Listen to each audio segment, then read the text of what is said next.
मुफ्ती smile Nadvi साहब को। आइए सर जी।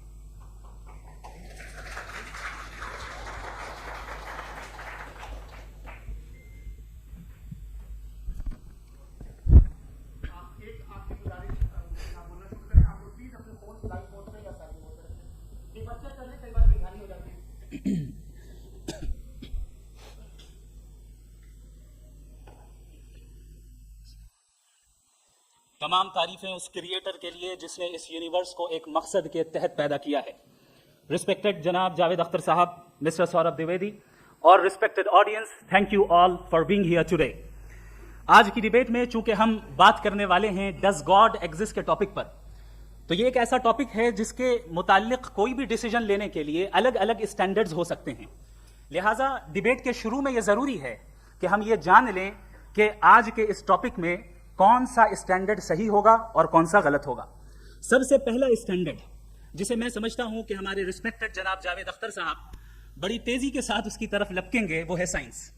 जबकि साइंस दर हकीकत खुदा के एग्जिस्टेंस को डायरेक्टली साबित करने या उसके एग्जिस्टेंस को डिनाई करने के लिए स्टैंडर्ड नहीं बन सकती।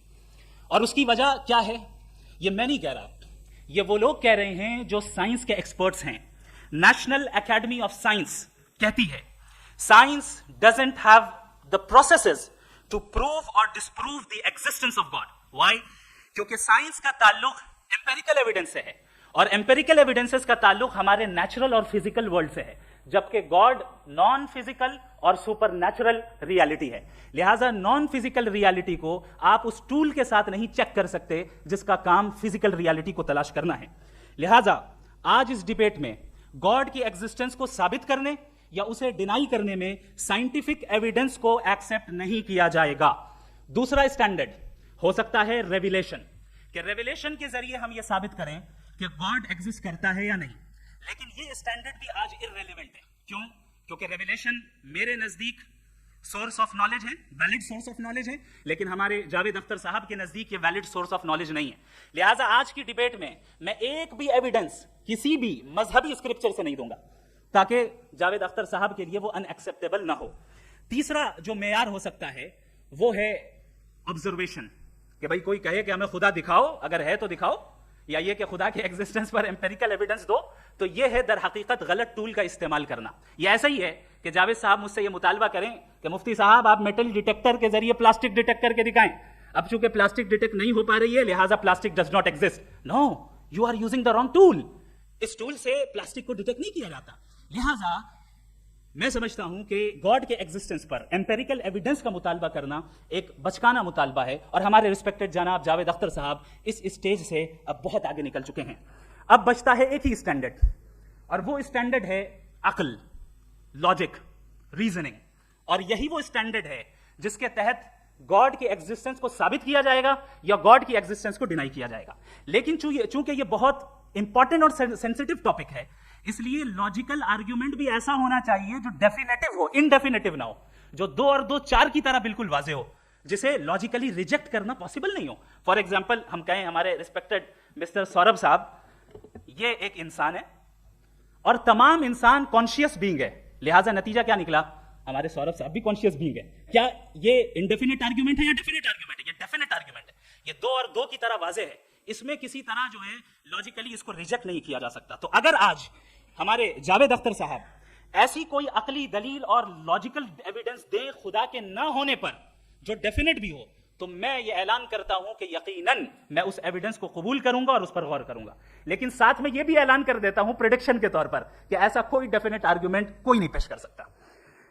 दलील हम देंगे और डेफिनेटिव दलील देंगे, लॉजिकल दलील देंगे, ऐसी दलील देंगे जो एंटायर एथिस्टिक वर्ल्ड उसे रिफ्यूट नहीं कर सकती। चलें अब हम एक एग्जाम्पल सोचते हैं, एक सिनेरियो, सिंपल सिनेरियो, तमाम ऑडियंस से गुजारिश है, हम और आप एक आइसोलेटेड आइलैंड पर हैं, ऐसा आइलैंड जहां पे हमसे पहले कोई कभी नहीं गया। चलते चलते आपके सामने अचानक आपने देखा एक पिंक कलर की बॉल पड़ी हुई है। सबसे पहला सवाल आपके जहन में क्या आएगा कि ये बॉल यहां क्यों आई, कैसे आई, ये पिंक कलर की ही क्यों है, कोई और कलर भी हो सकता था, ये इसी शेप में क्यों है, कोई और शेप भी हो सकता था। नेचुरली आप इस तरफ पहुंचेंगे कि कोई ना कोई है जिसने इन स्पेसिफिक प्रॉपर्टीज के साथ इस बॉल को बनाया है और यहां पे रखा है। चूंकि आप जानते हैं कि ये जो बॉल है इसका एग्जिस्ट करना जरूरी नहीं है, ये एग्जिस्ट कर भी सकती थी, नहीं भी कर सकती थी, और एग्जिस्ट करना ही था तो किसी और फॉर्म में करती, किसी और कलर में करती।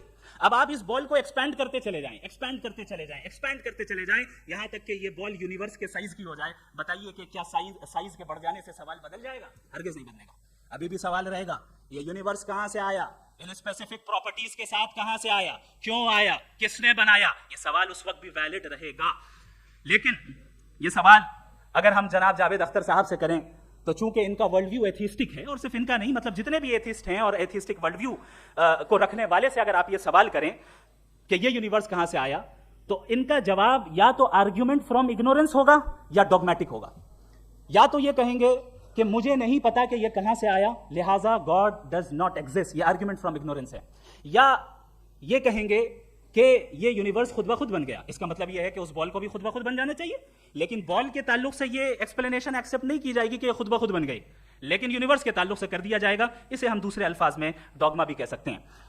दूसरी चीज, हमारे जावेद अख्तर साहब जरूर गॉड ऑफ गैप्स की मिसाल भी जरूर देंगे, और मिसाल देंगे कि पहले जमाने में बिजलियां कड़कती थी तो लोगों ने किसी एक खुदा की तरफ, और बारिश होती थी तो दूसरे खुदा की तरफ मंसूब कर दिया, उनके पास दलील नहीं थी। ये हमारा वर्ल्ड व्यू है ही नहीं, ये हमारा वर्ल्ड व्यू है ही नहीं, क्योंकि नेचुरल फिनोमेना के प्रोसेस की इंटरप्रिटेशन को जान लेने से यह कहां से साबित हो गया कि गॉड एग्जिस्ट नहीं करता है। इस पर मैं इंशाल्लाह अभी आगे बात करूंगा।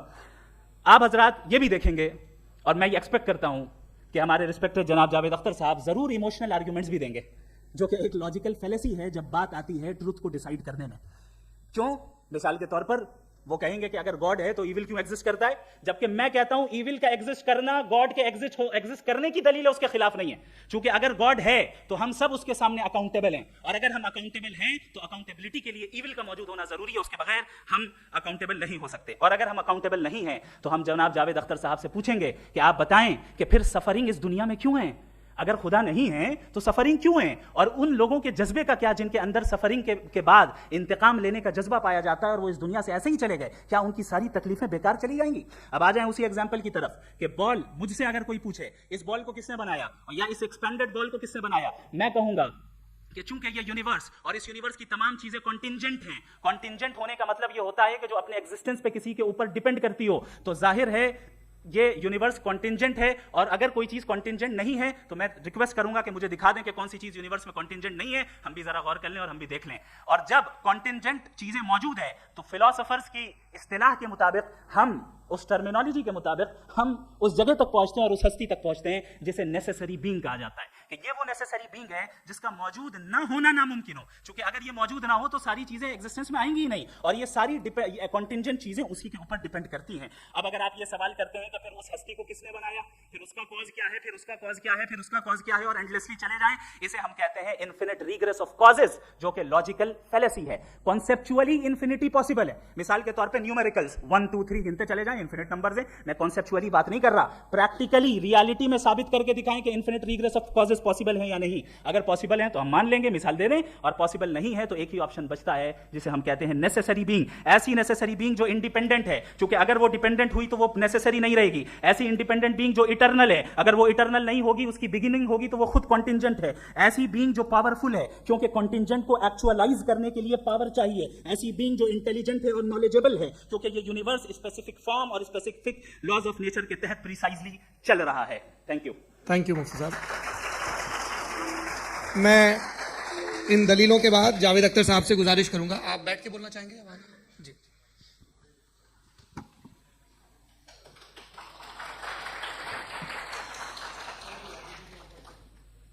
पहले तो मैं मुफ्ती साहब को एक अच्छी खबर देना चाहूँगा कि मेरी नॉलेज साइंस के बारे में बड़ी मामूली है, तो आप फिक्र ना करें उसकी, लेकिन कुछ कॉमन सेंस है मुझ में। देखिए, ये खुदा का तस्वुर कोई नया तस्वुर नहीं है, ये सदियों से रहा है। ये कुछ रिलीजन 3000 साल पुराने होंगे, 4000 साल पुराने होंगे, लेकिन इंसान कोई 10,000 12,000 साल से एग्जिस्ट करता है होमोसेपियन की शक्ल में, और हमेशा कुछ ना कुछ मज़हब रहे। ये मज़हब जाहिलों के नहीं थे, ये मज़हब एक ऐसी ग्रीक सोसाइटी के थे जहाँ बड़े बड़े फिलोसफर पैदा हुए। ये मज़हब इजिप्शियंस के थे जिन्होंने पिरामिड्स बनाए थे। ये रोमन्स के थे कि जिनका आर्किटेक्चर और सेनेट यानी पहली बुनियाद डेमोक्रेसी की, लिमिटेड थी मगर डेमोक्रेसी थी, ये उन लोगों ने किए थे। तो इनसे जो जुपिटर था, रा था, रिलीजियस था, उन्हें उस पर इतना ही एतमाद था जितना आज किसी मजहबी आदमी को अपने खुदा पे होगा। क्रिश्चियनिटी आने से पहले यूरोप में एक मजहब था, जर्मेनिक रिलीजन। उसका एक खुदा था, उसकी एक बीवी थी, उसके 2 बेटे थे, एक बेटी थी। फिर जर्मनी में जब यूरोप में क्रिश्चियनिटी आई तो वो खुदा, उसकी बीवी और पूरे खानदान चला गया।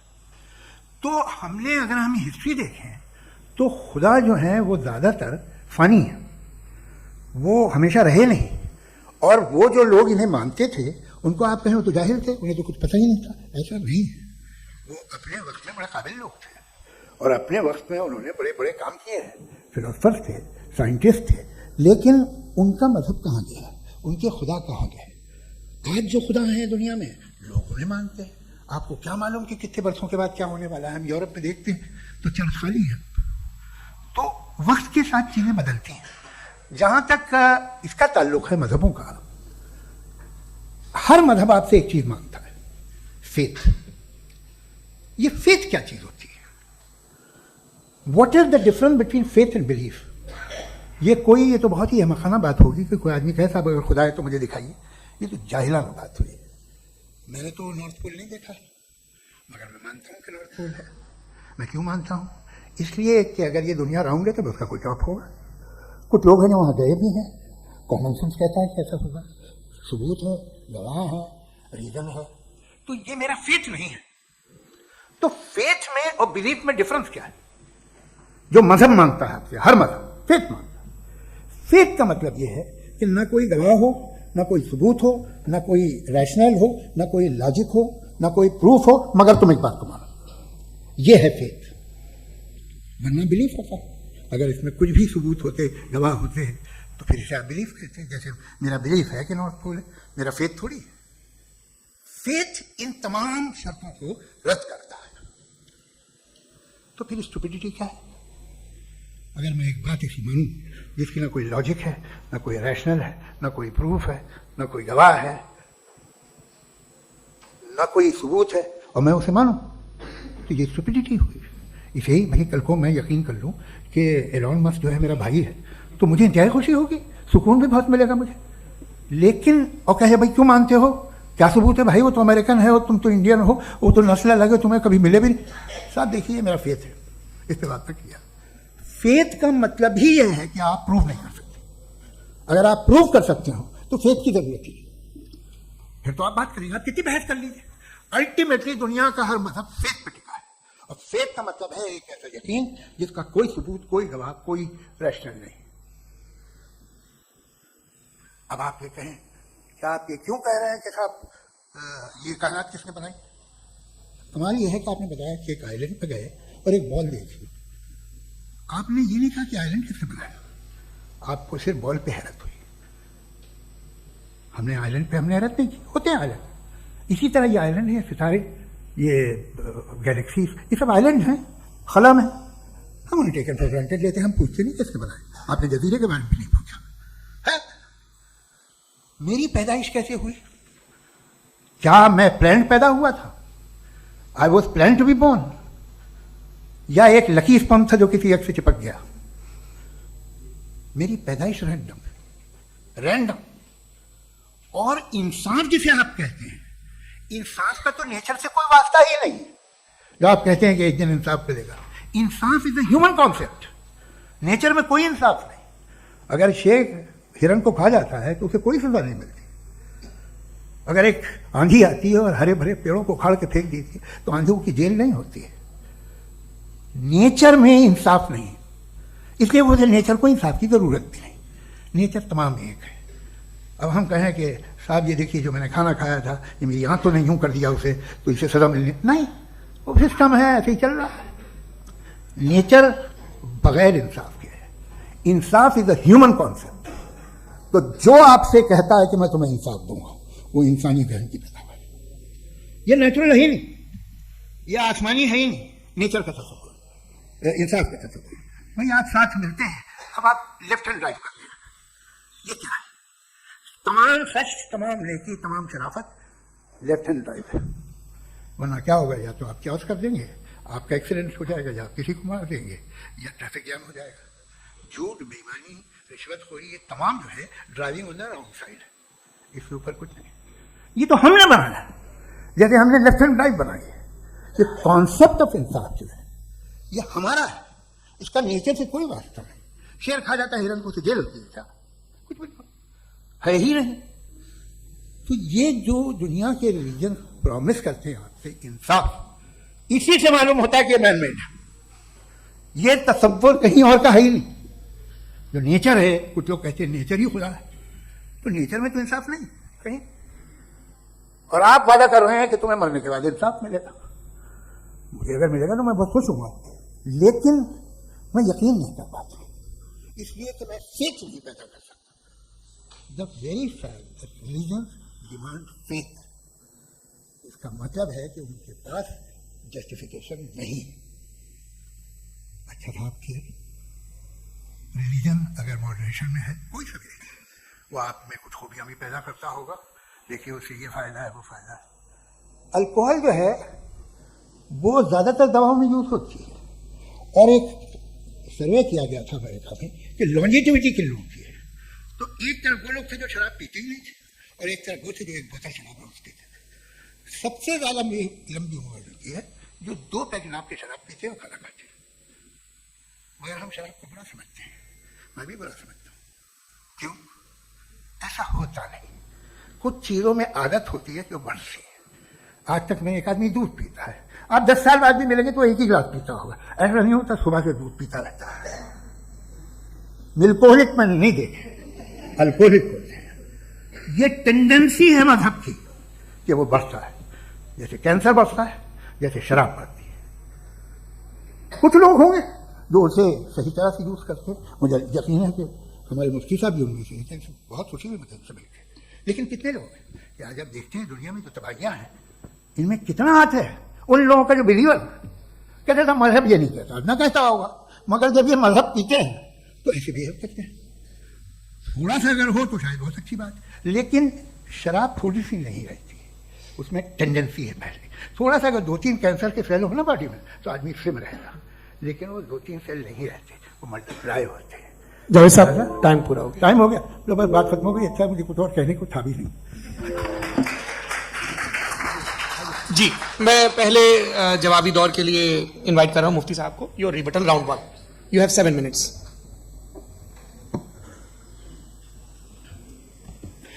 Thank you very much Javed साहब, आपकी बात को सुनकर बड़े महजूज हुए हम लोग। महजूज, do you understand? We enjoyed. Okay, अब थोड़ा सा लॉजिकली उसको हम लोग देखते हैं। दरअसल हम लोगों ने कल गुजारिश की थी मुफ्ती साहब से भी, जावेद साहब से भी, कि हिंदुस्तानी जबान आम फहम सबको समझ में आ जाए, और जहां कहीं आप मुश्किल शब्द इस्तेमाल करें वहां बताते भी चलें। Thank you. तो सबसे पहले हमारे रिस्पेक्टेड जावेद साहब ने हवाला दिया कि खुदा फानी है। कितने मजहब आगे चले गए, किसी ने जुपिटर को खुदा माना, किसी ने किसी को माना। मैं कहता हूं जिसने कॉन्टिंजेंट चीज को खुदा माना, गलत माना, वो खुदा ही नहीं, वो खुदा ही नहीं है। हम तो नेसेसरी बीइंग को साबित करने बैठे हैं, वो नेसेसरी कॉज जो इटर्नल है, जो अबदी भी है और अजली भी है, हम किसी और को साबित करने नहीं बैठे। दूसरी चीज, उन्होंने कहा कि फेथ एंड बिलीफ, ये एक ऐसी डेफिनेशन है फेथ की जो इन्होंने पहली मर्तबा पेश की है, या माफ कीजिएगा इन्होंने पहली मर्तबा पेश नहीं की है, रिचर्ड डॉकिंस ने पहली मर्तबा पेश की है। मुझे मालूम है ये सोर्स कहां से है। एपिस्टेमोलॉजिकली फेथ और बिलीफ का फर्क आप इस तरह नहीं कर सकते सर। फेथ सही भी होता है, गलत भी होता है, बिलीफ सही भी होता है, गलत भी होता है। जो लॉजिक, रीजन और एविडेंस से बैक्ड होगा वो फेथ सही होगा। और आप जिस फेथ की बात कर रहे हैं कि इलॉजिकल है और उसके पीछे नहीं है, तो we are on the same page. हम नहीं मानते उस फेथ को, जो फेथ ऐसा हो जिसके पीछे कोई लॉजिक ना हो, एविडेंस ना हो, हम नहीं मानते। हम तो उस फेथ के कायल हैं जिसके पीछे लॉजिक हो और एविडेंस हो। तो बिलीफ सही भी होता है, गलत भी होता है, फेथ भी सही होता है और गलत भी होता है। तो आज फेथ और बिलीफ के डिफरेंस पे बात नहीं हो रही। आज आप चाहे फेथ एक्सेप्ट कर लें या बिलीफ एक्सेप्ट कर लें, आज ये बात होगी कि ट्रूथ क्या है, चाहे ट्रू बिलीफ सही है या ट्रू फेथ सही है, और फॉल्स फेथ क्या है और फॉल्स बिलीफ क्या है, बात इस पे हो रही। दूसरी चीज इन्होंने पूछा, स्टुपिडिटी फिर क्या है? अगर फेथ रिलीजन स्टुपिडिटी नहीं है तो और क्या है? चूंकि फेथ का मुतालबा करते हैं तो स्टुपिडिटी क्या है? मैं कहता हूं स्टुपिडिटी एथिज्म है। उसकी वजह यह है कि आप एक सड़क पे जा रहे हो और आप किसी गार्डन में जाएं और देखें वहां लिखा है फूलों के साथ, I love Javed Akhtar and I really do, I love you sir. तो जब आप वहां पर पहुंचे तो वहां पहुंचकर अब ये बताएं, क्या आप ये कहेंगे वाह व्हाट अ नेचुरल सिलेक्शन? ये क्या नेचुरल सिलेक्शन है? नहीं, ये प्रिसाइजली डिजाइंड है, इसके पीछे डिजाइनर है। लिहाजा अगर कोई एक ऐसी कॉमन सेंस की बात को कबूल नहीं कर रहा है कि यूनिवर्स जो इतने प्रिसाइजली काम कर रहा है, हम कहते हैं कि खुद ब खुद बन गई, मैं समझता हूं इससे बड़ी स्टुपिडिटी और कुछ नहीं है। ये इरैशनल चीज है। फिर हमारे सर ने कहा कि आपने बॉल पे फोकस किया, आइलैंड पे फोकस नहीं किया। अरे आइलैंड को किसने बनाया यही समझाने के लिए तो बॉल की मिसाल दे रहा हूं। और बॉल भी कॉन्टिंजेंट है, आइलैंड भी कॉन्टिंजेंट है, दोनों नेसेसरी बीइंग का मुतालबा करते हैं। आगे इन्होंने कहा कि नेचर में कोई इंसाफ नहीं है। हम डिसाइड करते हैं कि मोरालिटी क्या होती है, इंसाफ क्या होता है। हम डिसाइड करते हैं, जैसे ड्राइविंग सीट में ट्रैफिक वाला, ये तो किसी खुदा ने नहीं कहा, ये है, इसे कहते हैं फॉल्स इक्विवेलेंस। ये एक लॉजिकल फेलेसी है। आपने जो है मिसाल दी ड्राइविंग की और ट्रैफिक की, ये सब्जेक्टिव मोरालिटी है। आप सब्जेक्टिव मोरालिटी को मिसाल बनाकर ऑब्जेक्टिव मोरालिटी के ऊपर नहीं थोप सकते। इंसाफ की ऑब्जेक्टिव मोरालिटी। अगर आप ये कहते हैं कि नेचर में इंसाफ नहीं है, तो इंसाफ का न होना ये नेचुरल हुआ, तो फिर नेचर को नेचर रहने दे, क्यों हम इतना स्ट्राइव कर रहे हैं दुनिया में इंसाफ लाने के लिए?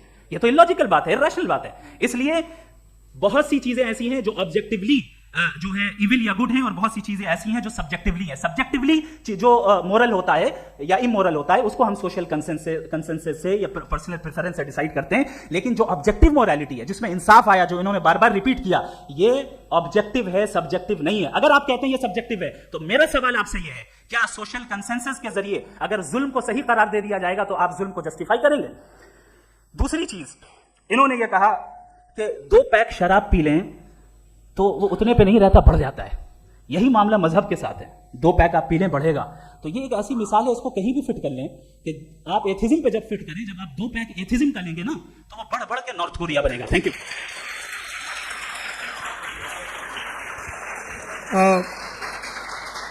फर्स्ट राउंड के रिबटल के लिए मैं जावेद साहब को इनवाइट कर रहा हूं। आपके पास 7 मिनट का वक्त है, रीसेट कर दीजिएगा प्लीज। मुझे इस बात की खुशी है कि मुफ्ती साहब ने भी मान लिया कि नेचर में कोई इंसाफ नहीं है। तो कोई भी चीज़ जो इंसान ने नहीं बनाई है उसमें इंसाफ नहीं होता है। एक बात मैं आपसे अर्ज करूँ, जरा पता लगा लीजिएगा, ये जो आप बाग में जाते हैं बेहद खूबसूरत फूल देखते हैं ना, इनमें से कोई नेचुरल नहीं है। ये सारे फूल क्रॉस करके बनाए गए हैं। जो जंगल में फूल होते हैं निहायत मामूली होते हैं, ये फूल इंसानों ने बनाए हैं। जो आप बाग में देख के वाह वाह कहते हैं, ये इंसानों के बनाए हुए हैं। डिफरेंट फूलों को क्रॉस करके, डेवलप करके, फिर क्रॉस करके इस तरह से बनाए गए नेचुरल फ्लावर नहीं। किसी जंगल वीरान में जाके आप गुलाब के फूल नहीं देखेंगे। ये सब बनाए हुए इंसान ने, बहुत से काम इंसान ने किए हैं। बाकी है कि आपने मेरी एक बात का जवाब नहीं दिया, जिससे मुझे शिकायत है कि फेथ क्या है और आप फेथ मांगते क्यों हैं मुझसे? आप तो लॉजिकल हैं, आपके पास तो सारे रैशनल्स हैं, आपके पास सारे सबूत हैं, तो आपको फेथ की डिमांड क्यों करते हैं कि भाई तुम सरेंडर कर दो और सवाल मत करो? कोई मजहब सारे सवाल करने की इजाजत नहीं देता है और मना करता है कि ज्यादा सवाल ना करो, बह जाओगे तुम। आप क्यों रोकते हैं? हकीकत यह है कि इंसानी तारीख क्या है। इंसानी तारीख यह है कि दुनिया में 2 तरह के लोग हुए। एक वो जिन्होंने अपनी लाइल्मी की परस्तिश की है, दूसरे वो जिन्होंने अपनी इग्नोरेंस या लाइल्मी से झगड़ा किया है और मालूम किया है कि क्या है। ये जो आप कह रहे हैं, आज आप हैरान हैं कि भाई ये यूनिवर्स कैसे बनी। लोग हैरान थे, ये सूरज डूबता है तो इधर से कैसे निकलता। और आप एक कदम जाके हमेशा का मानने को तैयार है, एक कदम पीछे ही मान जाइए। भाई आप इसके बाद जाते हो, कहते सवाल ना करना कि ये कहां से आया, ये पावर तो हमेशा से हमेशा रहेगी। तो आप यूनिवर्स के बारे में मानने क्या तकलीफ है? एक कदम पहले रुक जाइए, ये हमेशा से थी या नहीं थी हमें मालूम नहीं है। और ये कहना कि हमें मालूम नहीं है, कमाल ये है कि दुनिया के सारे मजहब सब जानते हैं ये दुनिया कैसे बनी थी, कैसे मिटेगी, मरने के बाद क्या होगा, इनको सब इल्म है। इनको किसी को डायनासोर होते थे पहले ये नहीं पता था, किसी को नहीं पता। किसी भी दुनिया की मजहबी किताब में डायनासोर का जिक्र नहीं है। लेकिन बाकी सब बातें, how to make universe in 4 easy lessons and बाकी सब पता है। जिसको सब पता है वो गड़बड़ है। हम में ये इंकिसार, ये ह्यूमिलिटी होनी चाहिए कि हम ये कहें कि हमें ये बहुत सारी बातें नहीं मालूम, लेकिन हम उनकी परस्तिश ना करना, अपनी लाइल्मी को की परस्तिश ना करें, हम उसे पता लगाने की कोशिश करें। जिस दुनिया में आप बैठे हैं सर, ये हॉल जो है, ये इलेक्ट्रिसिटी जो है, ये माइक जो है, जिस हवाई जहाज से आप आए थे, वो जिस कार से आप यहाँ आए हैं, ये सब उन लोगों की बनाई हुई है जिन्होंने सवाल किए थे। ये दुनिया जिसमें आप आज आराम से हैं, ये उन लोगों की बनाई है कि जिन्होंने सवाल किए थे। और हर स्टेज पे इन सवालों को मकरूह कहा गया था, गलत कहा गया था। आप जरा तारीख पढ़िए, बड़ी दिलचस्प किताब है बर्ट्रैंड रसेल की, जिसमें उसने रिलीजन एंड साइंस कि कब से रिलीजन जो है साइंस के अगेंस्ट है। और हद तो यह है कि भाप के इंजन के खिलाफ थे, स्टीम इंजन के भी खिलाफ थे, और फतवे हुए उन पर, वेटिकन ने दिए। तो ये हमेशा, अभी जैसे ही ये राइट विंगर आते हैं अमेरिका में पावर में, तो वो जो अपना ये क्या बोलते होते सीड, क्या बोलते सीड, क्या जो, हाँ नहीं सीड जो होते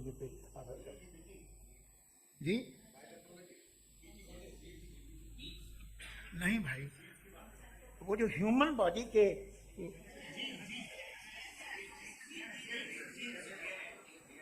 उस पर रिसर्च बंद हो जाती है, रिपब्लिकन नहीं करने देते। अरे भाई इतना डर क्या है तुम्हें?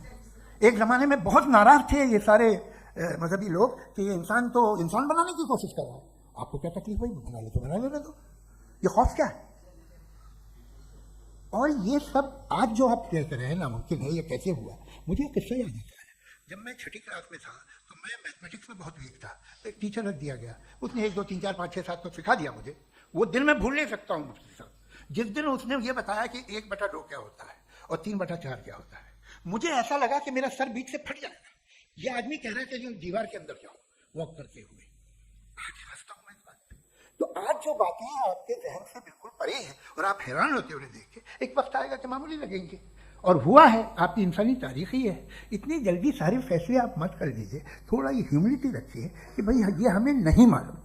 ये कहने में क्या है, ये यूनिवर्स कहाँ तक फैली, ये कब से है और कब तक रहेगी, हमें नहीं मालूम। आपने फैसला कर लिया कब बनी, ये आपके हिसाब से कोई 14 बिलियन ईयर बनी जो समझा जाता है। उससे पहले हजारों करोड़ों अरबों साल तक खुदा बैठा क्या कर रहा था? खामोश बैठा था, ऐसे ही दवाइयाँ ले रहा था। फिर उसे आइडिया आया, यार एक काम करते हैं, वक्त अच्छा गुजर जाएगा, यूनिवर्स पता चले। सोचिए, वो तो हमेशा से है ना, मगर यूनिवर्स हमेशा से नहीं है, ये तो बनाई गई है। और उससे पहले क्या था, इनका क्या काम था? कैसी बात है, ये बड़ा आसान है। जो बात हमें आज धीरे धीरे पता चली है, बरसों 2000 और 2500 साल पहले आपको किसी ने बता दिया कि क्या था, आप मान गए, और तब से वही मान रहे हैं जो 2500 साल पहले कहा गया था। सब कुछ बदल गया है, सॉल्व हो रही हैं चीज़ें। अभी साइंस बिल्कुल दावा नहीं करती, या कोई फिलोसफर ये दावा नहीं करता कि हमें सब मालूम, बल्कि वो कहता है कि हमें जितना मालूम होता है उससे ये मालूम होता है कि हमें कितना कम मालूम। तो हम अपनी जहालत से लड़े, उसकी परस्तिश ना करें। जी, थैंक यू सो मच। मैं तर्कों की श्रृंखला में राउंड 2 के लिए मुफ्ती साहब को आमंत्रित कर रहा हूँ। आपके पास एक बार फिर से 7 मिनट का वक्त है। शुक्रिया। जनाब जावेद अख्तर साहब कई मरतबा दोहरा रहे हैं कि फेथ का मतलब बताइए, फेथ का मतलब बताइए। मैंने बता दिया, फेथ सही भी होता है, गलत भी होता है। और आज हम फेथ पे बात नहीं कर रहे, हम ट्रुथ और डज गॉड एग्जिस्ट पे बात कर रहे हैं। क्या डज गॉड एग्जिस्ट, ये ट्रुथ यानी गॉड है या नहीं है, इसमें से दोनों ट्रुथ क्या है। अब आप उसे फेथ कह लें, बिलीफ कह लें, नॉट माई बिजनेस। उसके बाद आपने कहा कि भाई सवाल करने से मजहब रोकता है। मैं कहता हूं जो रोकता है वो रोकता होगा, मैं नहीं रोकता, बल्कि सवाल करें, सवाल करना चाहिए। सवाल कर करके तो हम आगे बढ़ते हैं, तरक्की करते हैं, और इसीलिए मैं आज यहां पे आया हूं। लेकिन सवाल सिर्फ खुदा से नहीं होगा, आपसे भी होगा। सवाल एथिज्म से भी होगा, सवाल सिर्फ मजहब से नहीं होगा, सबसे होगा। और आज मैं सवाल करूंगा और उम्मीद है कि आप जवाब देंगे। अभी तक आपने वैसे कॉन्टिजेंसी आर्गुमेंट का कोई जवाब नहीं दिया। चलें, आपने कहा यूनिवर्स के बारे में इटर्नल क्यों नहीं बोल देते। ये चूंकि लॉजिकली पॉसिबल ही नहीं है कि यूनिवर्स इटर्नल हो। यूनिवर्स एक कॉन्टिंजेंट चीज है जो टाइम एंड स्पेस के पाबंद है, टाइम एंड स्पेस से बाउंड है। जो टाइम एंड स्पेस से बाउंड होगा वो कॉन्टिंजेंट होगा, जो कॉन्टिंजेंट होगा वो उसकी बिगिनिंग हुई होगी, जिसकी बिगिनिंग हुई होगी वो इटर्नल नहीं हो सकता। ये तो कॉमन सी बात है। आपने कहा कि किसी मजहबी किताब में डायनासोर का जिक्र नहीं है। अफसोस कि आज तक किसी मैथमेटिक्स की किताब में मुझे डायनासोर का जिक्र नहीं मिला। तो इसका मतलब मैथमेटिक्स की किताब बेकार है? नहीं, उसका वो टॉपिक नहीं है। रेवलेशन का और मजहबी किताबों का टॉपिक ये नहीं है कि आपको आके बताए साइकिल कैसे बनाते हैं, या आकर ये बताएं कि जो है डायनासोर कब था। वो तो मोरालिटी सिखाने आया है, गॉड के बारे में बताने आया, नॉन फिजिकल रियलिटी की हकीकत को सिखाने के लिए आया। रिलीजन साइंस को रोकता है? नहीं रोकता। अगर रोकता है तो गलत करता है। रिलीजन साइंटिज्म को रोकता है, जिसमें हमारे जावेद साहब मुख्तलिफ। साइंस और साइंटिज्म में फर्क है। साइंटिज्म यह है कि आप समझें कि साइंस और साइंटिफिक मेथोडोलॉजी ये नॉलेज को हासिल करने का वाहिद सोर्स ऑफ नॉलेज है। यह है साइंटिज्म। हम इसे रिजेक्ट करते हैं। हम साइंस को तो तरक्की करते हैं भाई, आप हमारी पूरी तारीख कर लें, पढ़ लें तो आपको पता चल जाएगा। बहरहाल ये अलग टॉपिक है।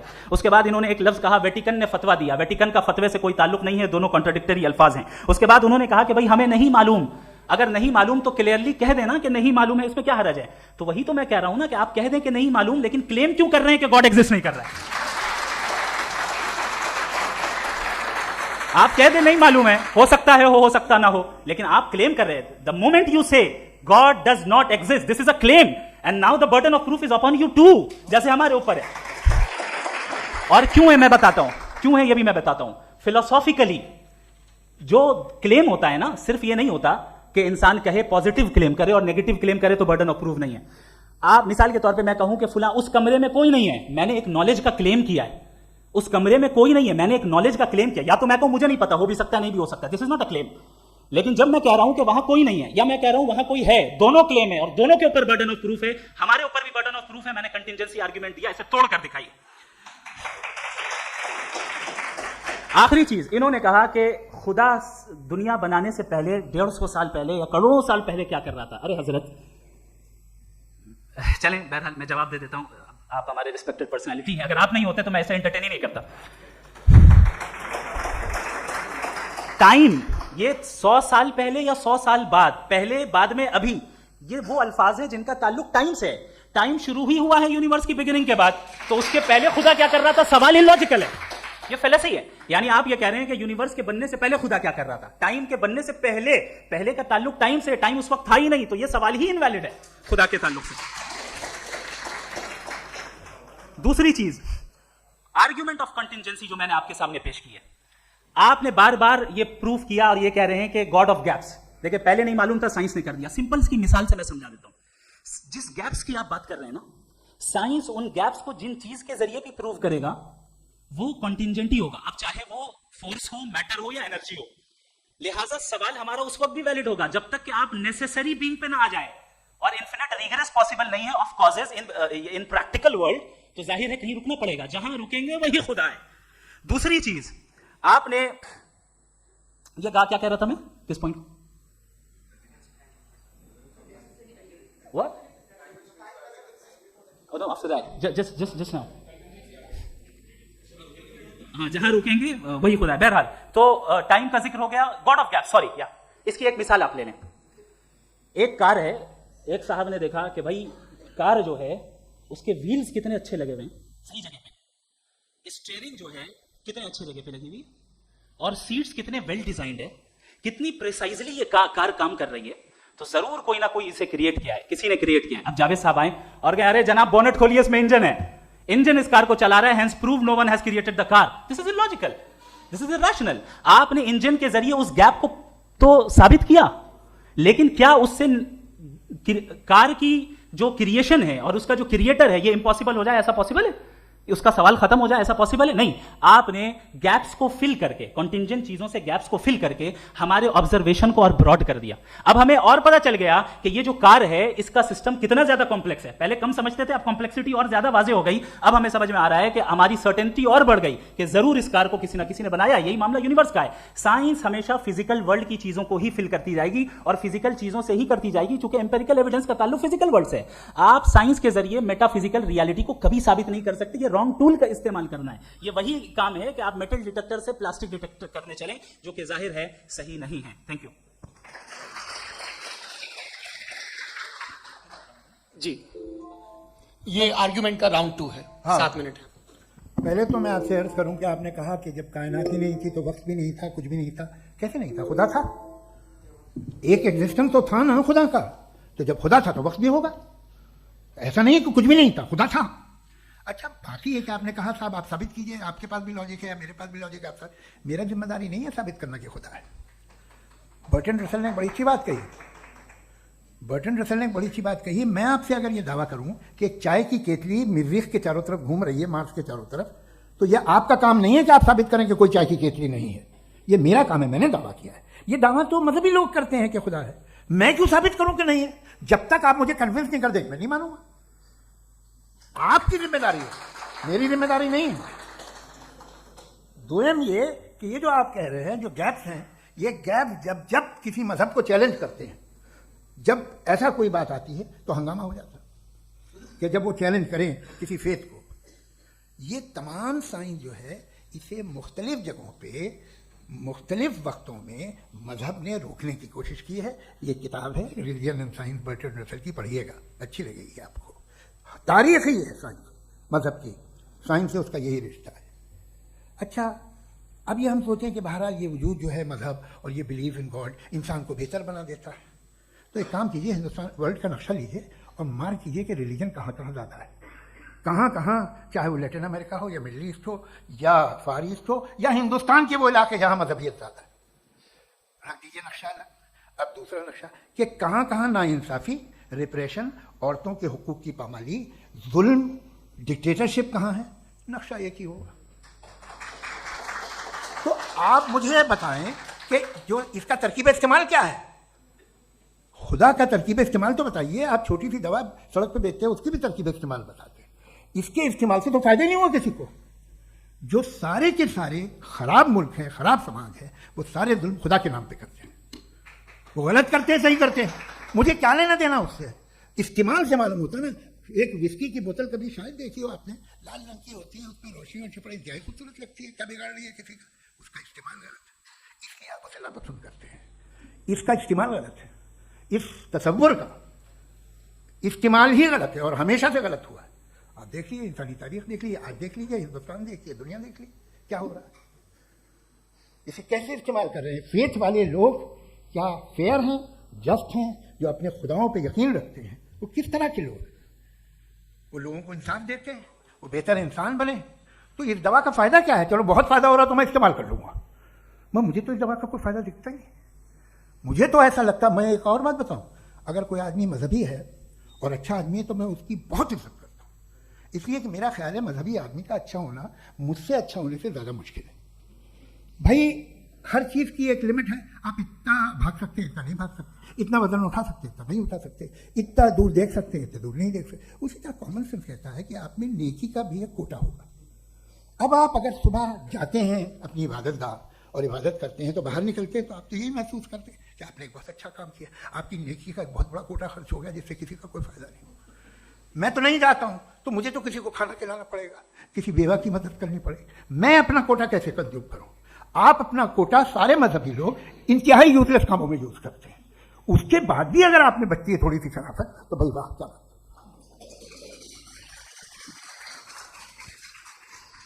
एक तो मुझे ये बात बहुत अच्छी लग रही है कि दोनों ही विद्वान समय को मानते हैं और बहुत समय से अपनी दलीलें और बाज़ दफा समय से पहले अपनी तकरीरें पूरी करके अपनी अपनी कुर्सी पर बैठ रहे हैं। ये इस आर्ग्यूमेंट का राउंड 2 पूरा हुआ। अब रिबटल का राउंड 2 है और उसके बाद क्रॉस एग्जामिनेशन होगा। नहीं, आपका आर्ग्यूमेंट हो गया सर। हमारे यहाँ स्कूल के सिलेबस में पंच परमेश्वर कहानी पढ़ाई जाती है प्रेमचंद जी की लिखी हुई। आप निश्चिंत रहिए, आपके कोई राउंड में मिस नहीं होने दूंगा। रिबटल का राउंड 2 मुफ्ती शमाइल नदवी साहब। असल में जो हकीकी प्रॉब्लम है, असल प्रॉब्लम है वो ये है कि जावेद साहब के पास कॉन्सेप्ट ऑफ गॉड क्लियर नहीं है। इन्होंने कहा कि कायनात से पहले खुदा तो था, तब भी तो टाइम होगा। ये टाइम कायनात का हिस्सा है। हम खुदा, उस खुदा को मानते हैं नेसेसरी बीइंग का टाइमलेस होना जरूरी है, क्योंकि वो टाइम का क्रिएटर है। जब उसने टाइम को क्रिएट किया तो वो खुद टाइम पे कैसे होगा? उसने जब स्पेस को क्रिएट किया तो खुद स्पेस में कैसे होगा? अगर वो टाइम एंड स्पेस को पहले से ही उसका पाबंद है तो फिर किस चीज को उसने क्रिएट किया? लिहाजा ये सवाल गलत है कि खुदा था तो टाइम होगा। बिल्कुल नहीं, टाइम के पाबंद हम है, खुदा नहीं है। हम फिजिकल वर्ल्ड से ताल्लुक रखते हैं, वो मेटाफिजिकल रियलिटी है। दूसरी चीज इन्होंने मिसाल दी कि चाय की केतली हवा में घूम रही होगी और पता नहीं शायद वो बर्टरांड रसल का उन्होंने हवाला दिया। बहरहाल यही प्रॉब्लम है। प्रॉब्लम यही है कि हम चीजों के दरमियान डिफरेंशिएट नहीं कर पाते। ये जो आपने मिसाल दी ये इमेजिनेशन है और मैं जो साबित कर रहा हूं वो लॉजिकल नेसेसिटी है। आप इमेजिन करना है तो कुछ भी करें, जुपिटर में पिंक एलिफेंट होगा, यूनिकॉर्न होगा, करें, उससे कायनात पे क्या फर्क पड़ता है? उससे आप लॉजिकल नेसेसिटी साबित नहीं कर सकते। मैं तो उस प्राइम कॉज की बात कर रहा हूं, उस नेसेसरी बीइंग की बात कर रहा हूं जिसके बगैर इस कायनात का एग्जिस्टेंस मुमकिन नहीं है। दूसरी चीज, मजहब को साइंस चैलेंज करती है वगैरह वगैरह, ये हमारा टॉपिक ही नहीं है। मैं इस पर बात करूंगा तो फिर मेरा वक्त चला जाएगा। मजहब के ऊपर चूंकि हमारी डिस्कशन नहीं है, साइंस को मजहब और बिलखुसूस मैं और हमारा वर्ल्ड व्यू कम अज कम साइंस को पीछे नहीं करता है, साइंटिज्म की मजम्मत करता है। इसकी वजाहत मैंने पहले कर दी। दूसरी चीज इन्होंने कहा वर्ल्ड का नक्शा लीजिए, वर्ल्ड मैप लीजिए। दो अलग अलग जगह दी। हजरत मैंने ये होमवर्क किया था और मैंने मिडिल ईस्ट का एक नक्शा लिया और यूरोप का एक नक्शा लिया, ये मजहबी इलाका और ये लिबरल और एथीस्ट इलाका। मुझे पता चला कि सबसे ज्यादा रेप केसेस जो है वहां पर है। मुझे ये पता चला यूएन की रिपोर्ट के मुताबिक, मैं ये अपने घर से नहीं लेके आ रहा, कि जो वर्किंग वुमेन है यूरोपियन कंट्रीज में उसमें 81% वुमेन सेक्सुअल हैरेसमेंट का वर्क में शुमार है। ये मिडिल ईस्ट में नहीं हो रहा है, वो मजहबी लोग हैं इसलिए नहीं हो रहा है। दूसरी चीज आपने ये कहा कि मजहबी आदमी का अच्छा होना हमारे अच्छे होने से बहुत मुश्किल है, बहुत मुश्किल है। तो इसका मतलब यह है कि गॉड के अलावा आपके पास अच्छे और बुरे का कोई स्टैंडर्ड है। मैं चाहूंगा कि कन्वर्सेशनल स्टाइल वाली डिस्कशन और सेगमेंट पे इसी पे बात कर लेते हैं। Thank you very much.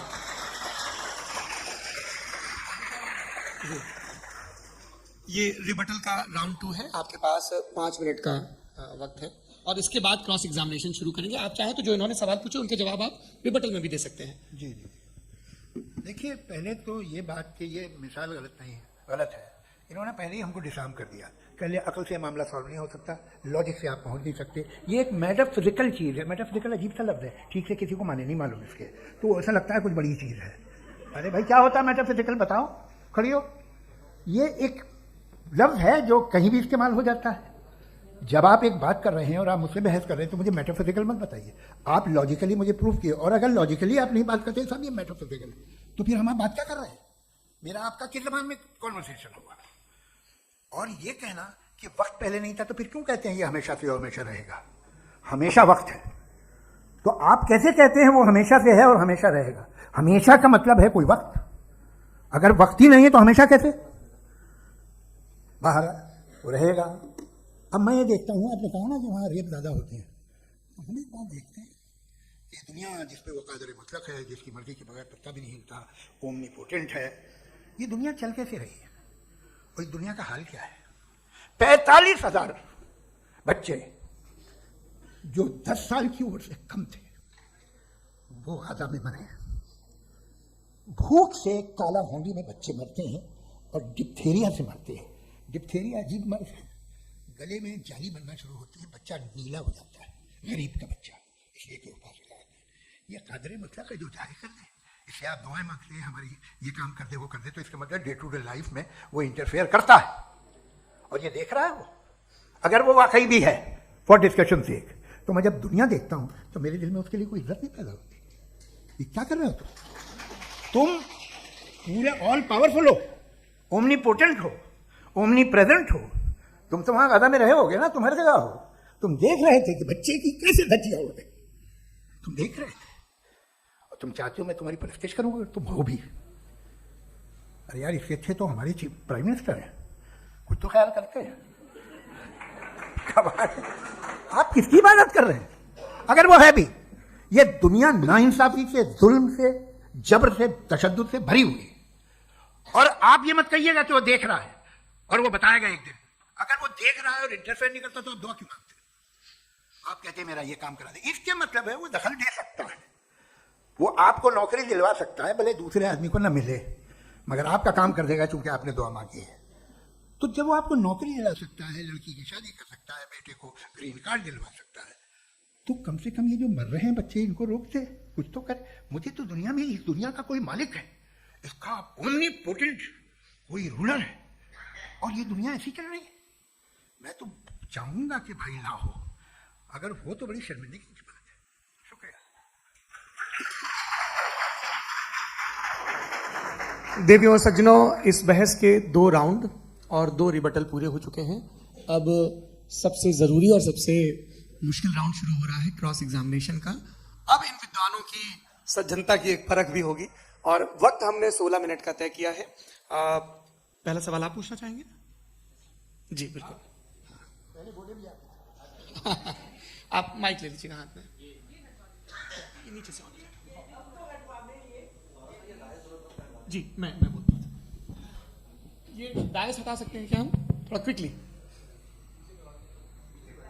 DISE पीछे कर दीजिए बस थोड़ा सा, है ताकि ये जो दाएं बाएं लोग बैठे हैं इसे हटा ही दीजिए, अब वहां तो जाने वाले नहीं।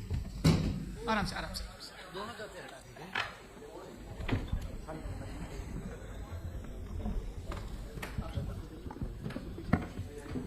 इस बीच आप लोग भी अपने अपने सवाल तैयार कर लें। ये ध्यान रखेंगे कि मैं यहां से सवाल लूंगा, आप लोगों को अपना हाथ ऊपर करना है, अपना नाम बताना है और अधिकतम 3 वाक्यों में अपना सवाल पूरा करना है। कई लोग सवाल की जगह भाषण देने लगते हैं, उससे आज बचना है। जी मुफ्ती साहब, पहला सवाल आपका, 16 मिनट है, हम दोनों लोगों के सवाल लेंगे। जी जी बहुत शुक्रिया। आपकी जो अभी बात हुई बहुत अहम थी, मैं इसको चाहूँगा कि आगे डिस्कस करूँ, लेकिन चूंकि अभी वो सेगमेंट है क्रॉस एग्जामिनेशन, तो सबसे पहला सवाल आपसे ये है कि जो मैं इतनी देर से कॉन्टिंजेंसी आर्ग्यूमेंट आपको बता रहा था, ये अकल से ही बता रहा था हजरत, आप ये बताएं कि आप इन्फिनिट रिग्रेस ऑफ कॉजेस को पॉसिबल मानते हैं या नेसेसरी बीइंग के एग्जिस्टेंस को सही समझते हैं, क्योंकि 2 ही ऑप्शन हो सकता है, आप ये बताएं। देखिए, आपको मैं ईमानदारी से बात करूँगा, एक तो मैं कॉन्टिजेंसी वर्ड ठीक से समझता हूँ, और इस वक्त भी जो आपने अंग्रेजी के अल्फाज इस्तेमाल किए वो ज़रा थोड़े से मुझे डिफिकल्ट और कॉम्प्लिकेटेड लगे, तो आप ज़रा सिंपल ज़बान में सवाल कर सकते हैं। बिल्कुल कर सकता हूँ। यूनिवर्स की हर चीज कॉन्टिंजेंट होने का मतलब यह है कि वो अपने एग्जिस्टेंस में किसी के ऊपर डिपेंडेंट है। जो भी चीज डिपेंडेंट होगी वो चीज इंडिपेंडेंट नहीं हो सकती, तो उसका कोई ना कोई कॉज होगा। तो अब आप क्या समझते हैं कि ये इन्फिनिट रिग्रेस है, यानी कॉज पर कॉज, कॉज पर कॉज, कॉज पर कॉज, और कभी कोई यानी एंडलेसली चलता रहा? क्योंकि अगर ऐसा होगा तो हम तो एग्जिस्टेंस में आते ही नहीं, लॉजिकली ये मुत्तफक अलैह चीज है, मुत्तफक अलैह अग्रीड अपॉन। इस पे हमने एग्री किया था कि मुश्किल शब्द आएगा तो अर्थ बताना पड़ेगा। तो इन्फिनिट रिग्रेस तो पॉसिबल नहीं है, तो कहीं ना कहीं आपको रुकना पड़ेगा ऐसे नेसेसरी बीइंग पर। नहीं, कोई जरूरत नहीं रुकने की, किसने कहा आप रुकना पड़ेगा? आप रुकते हैं खुदा पे, आप नहीं रुकते, आप कहते हैं वो हमेशा से, जब उस वक्त से जब वक्त नहीं था। आप कहाँ रुकते हैं कि अब हुआ था वो? आप नहीं कहते। हम क्यों नहीं मान सकते कि यूनिवर्स जो है और बल्कि मल्टीवर्सेस जो है वो हमेशा से हैं, वो बनती हैं, बदलती हैं। एक हमारे यहाँ एक चीज़ है ब्लैक होल, वो समेट लेता है वापस, फिर ब्लास्ट होता है, फिर फैल जाता है, और इसमें हमारी तो खैर कोई औकात ही नहीं है इंसान की। एक छोटे से जर्रे पे हम 50-60 साल की उम्र रखते हैं, जो करोड़ों अरबों साल की कायनात है उसमें, और पैदा भी नहायत ही बेहुदा वजह से हुए थे। तो इसमें ये सोचना कि इसकी वजूहात और ये क्यों है, ये डिपेंडेंट है, ये हम देख रहे हैं, क्या मालूम। आप सोचिए कि ये जो फैल रही है कायनात, ये कहाँ फैल रही है, ये कहाँ जा रही है, और ये फैल क्यों रही है? अरे बना ली थी तुमने, रुका यहाँ काफी है, ये फैल क्यों रही है? और कौन सी कायनात जिसे मैं दूरबीन से देखता हूँ तो 2 बिलियन लाइट ईयर पे है, उससे मेरा कोई वास्ता ही नहीं है। 2 बिलियन ईयर यानी अगर मैं 80,000 माइल्स पर सेकेंड से चलूँ तो 20 करोड़ साल में वहां पहुंच जाऊंगा। इसकी जरूरत क्या थी? ये दुनिया, ये कायनात तो इंसान अशरफुल मखलूकात के लिए बनाई गई ना, तो ये सब ये टर्म समझ में नहीं आया, इसमें कोई खास समझने वाली बात थी भी नहीं। ये जो अल्टीमेट कहा यह जाता है कि ये जो पूरी यूनिवर्स है, ये जो दुनिया है, ये इंसान के लिए बनाई गई। अच्छा, ये सब इंसान के लिए, तो सब सही है ना? बिल्कुल, लेकिन इसका ये मतलब नहीं कि किसी चीज के पीछे रीजन आपको नहीं पता तो रीजन नहीं है, इसे कहते हैं नहीं, मुझे नहीं पता, लेकिन मेरी जिम्मेदारी नहीं है। वो बिल्कुल सही कहा था उसने, बर्टन रसल ने, आपने उसे मजाक में टाल दिया कि भाई आप एक दावा कर रहे हैं, मैं क्यों कहूं कि ये गलत है दावा? आप प्रूफ कीजिए, मेरे पे जिम्मेदारी ही नहीं है, मैंने थोड़ी कहा है, आप प्रूफ कीजिए कि ये सही है। आप आर्गुमेंट ऑफ कॉन्टिजेंसी का जवाब सवाल पूछना चाहेंगे? आप सवाल पूछना चाहेंगे मुफ्ती साहब से? क्योंकि ये क्रॉस एग्जामिनेशन का दौर है। आप जैसे पहले बोल रहे थे फेथ को लेकर कुछ, मैं ये पूछना चाहूँगा कि खुदा ने जो भी रेवल्यूशन किए हैं, एक मजहब के नहीं बहुत से मजहबों में किए हैं, अलग अलग रेवल्यूशन है। कहीं कुछ एक बातें हैं, कॉन्ट्रडिक्शन भी है आपस में, कहीं कुछ आप कर सकते हैं, कहीं कुछ नहीं कर सकते। ऐसा नहीं है कि सबकी कोड ऑफ मॉरल एक है। तो ये किस्सा क्या है? अब आप ये देखिए कि मुझे कभी कभी लगता है कि जो फुटबॉल फाइनल होता है, लाखों लोग होते हैं, फिर वो टीवी कवर कर रही, करोड़ों लोग, अगर उसमें खुदा की एक बूमिंग आवाज आ जाती, मैं गॉड हूं, तो सारे लोग अभी सुन लेते और टीवी पे भी सुन लेते, किस्सा खत्म होता। ये इतनी राजदारी क्या है कि तुम सामने कुछ तो सबूत दे दो हमें सॉलिड। ये कह सब ये यूनिवर्स कैसे बनी, इससे मसला क्या हल होगा? मैं पूछूंगा आपसे खुदा कैसे बना? क्यों नहीं पूछूंगा कैसे बना? बल्कि वो तो कायनात से कहीं ज्यादा इंटेलिजेंट है, कायनात से कहीं ज्यादा कॉम्प्लेक्स। जी वो हमेशा से आप कहेंगे मैं मान लूंगा। अच्छा, दोयम वो कादिर मुखलक, यानी कादिर मुखलक मतलब ओमनीपोटेंट, जो चाहे कर सकता है, आपको नौकरी दिलवा सकता है, आपकी अच्छी जगह शादी करवा सकता है, आपके पड़ोसी का मुकदमा हरवा सकता है, आपको जिता सकता है, सब काम करता है। थोड़ा सा माइक क्लोज। वो इस दुनिया को चला कैसे रहा है? ये दुनिया कैसे चल रही है? आपको इस पर हैरत नहीं होती? या कयामत के बाद कभी एक जस्टिस होगा, जब ये बच्चा मर चुका होगा, जिसकी धज्जियां हो गई बम से, इसको इंसाफ मिलेगा तब। अच्छा, अब जवाब दूं? हाँ दीजिए। मैं इसीलिए आप की तरफ सबसे पहले आपने रेवलेशन और स्क्रिप्चर्स की बात की, इस पे मैं बात कर सकता हूं लेकिन आज नहीं करूंगा क्योंकि वक्त कम है, कभी और इस पे डिस्कस करेंगे। मैं तैयार हूं उस पे भी बात करने के लिए। ये अभी से राउंड 2 की भूमिका तय हो रही है। Does God exist round 2? चूंकि आज गॉड के एग्जिस्टेंस पे बात है तो मैं उसी के रिलेटेड जो है आपके सवालात को एंटरटेन भी करूंगा और मैं भी पूछूंगा। आपने कहा कि आपने साबित ही नहीं किया, जबकि आर्ग्यूमेंट ऑफ कॉन्टिजेंसी बुनियादी आर्ग्यूमेंट है। आप मुझे कॉन्टीजेंसी के मतलब बताइए, आपका मतलब क्या कॉन्टीजेंसी? कॉन्टिजेंसी का मतलब यह हुआ कि हर वो वजूद जो किसी भी चीज का पाबंद है, हर वो वजूद या हर वो चीज जो अपने एग्जिस्टेंस में किसी भी चीज के पाबंद है और उससे बाउंड है, उसको उसकी जरूरत है, उस पर डिपेंड करती है, तो जाहिर सी बात है कि उसका कोई ना कोई कॉज होता है। ये तो अकल की बात है, ये आप रीजनिंग की बात करते हैं, मैं वही कर रहा हूं। दूसरी चीज आपने ये बात कही कि इतने बिलियन लाइट ईयर्स दूर है, उसका मेरा क्या लेना देना। फिर मेरे ख्याल से आपको ये नहीं कहना चाहिए I think therefore I am an atheist. आपको सोचना चाहिए, सिर्फ आप एक लिमिटेड दायरे में रहकर नहीं सोचें बल्कि बाहर निकलकर सोचें। आपने तीसरा सवाल किया, आपने 2-3 सवाल एक साथ। ऐसी बातें ना कीजिए, कुछ लोगों को इतराज हो जाएगा आप पे कि आप कुछ भी सोचिए। ये इजाजत आपको है नहीं, मुझे है।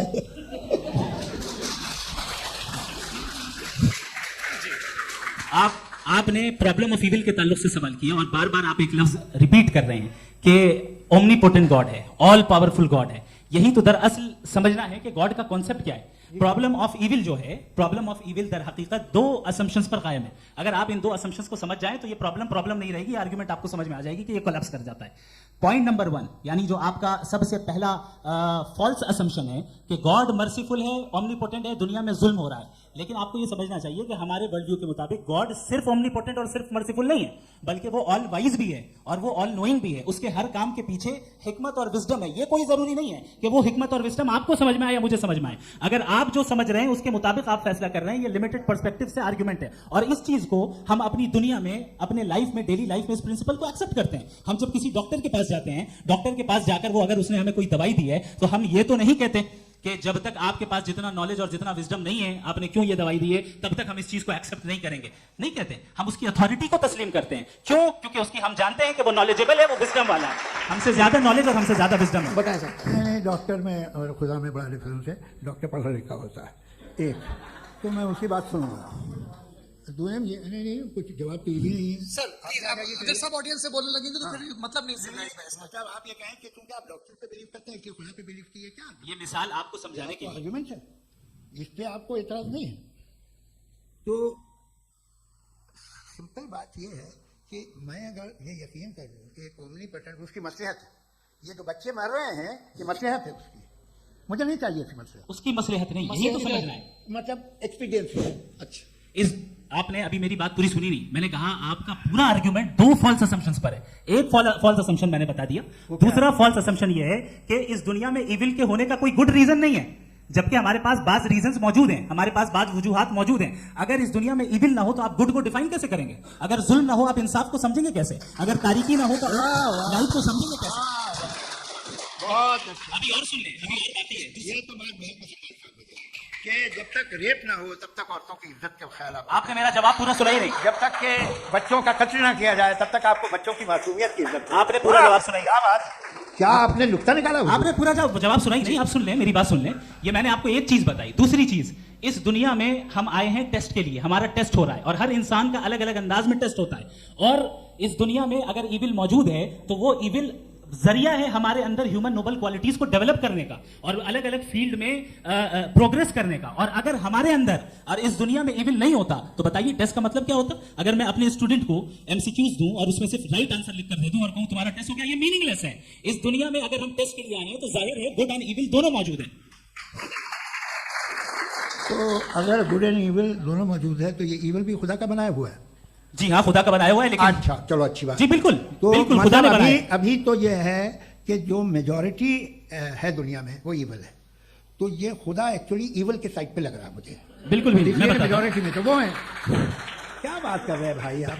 कोई भी जो मुंसिफ होगा, चाहे आपका अपना घर हो जिसके आप सबसे बड़े हैं, चाहे आपकी ऑर्गेनाइजेशन हो जो आप चलाते हैं, वहां पर आप इविल रखेंगे साबित करने को कि बाकी लोग शरीफ है। मेरी बात सुनिए। क्या ये आर्ग्यूमेंट ही गलत है? अगर- कि जब तक के कोई इविल नहीं होगा तब तक के शरीफ आदमी शरीफ नहीं लगेगा। अगर एग्जामिनर गलत ऑप्शन दे रहा है तो एग्जामिनर इविल नहीं हो गया, जो गलत ऑप्शन को सेलेक्ट कर रहा है वो फेल होगा।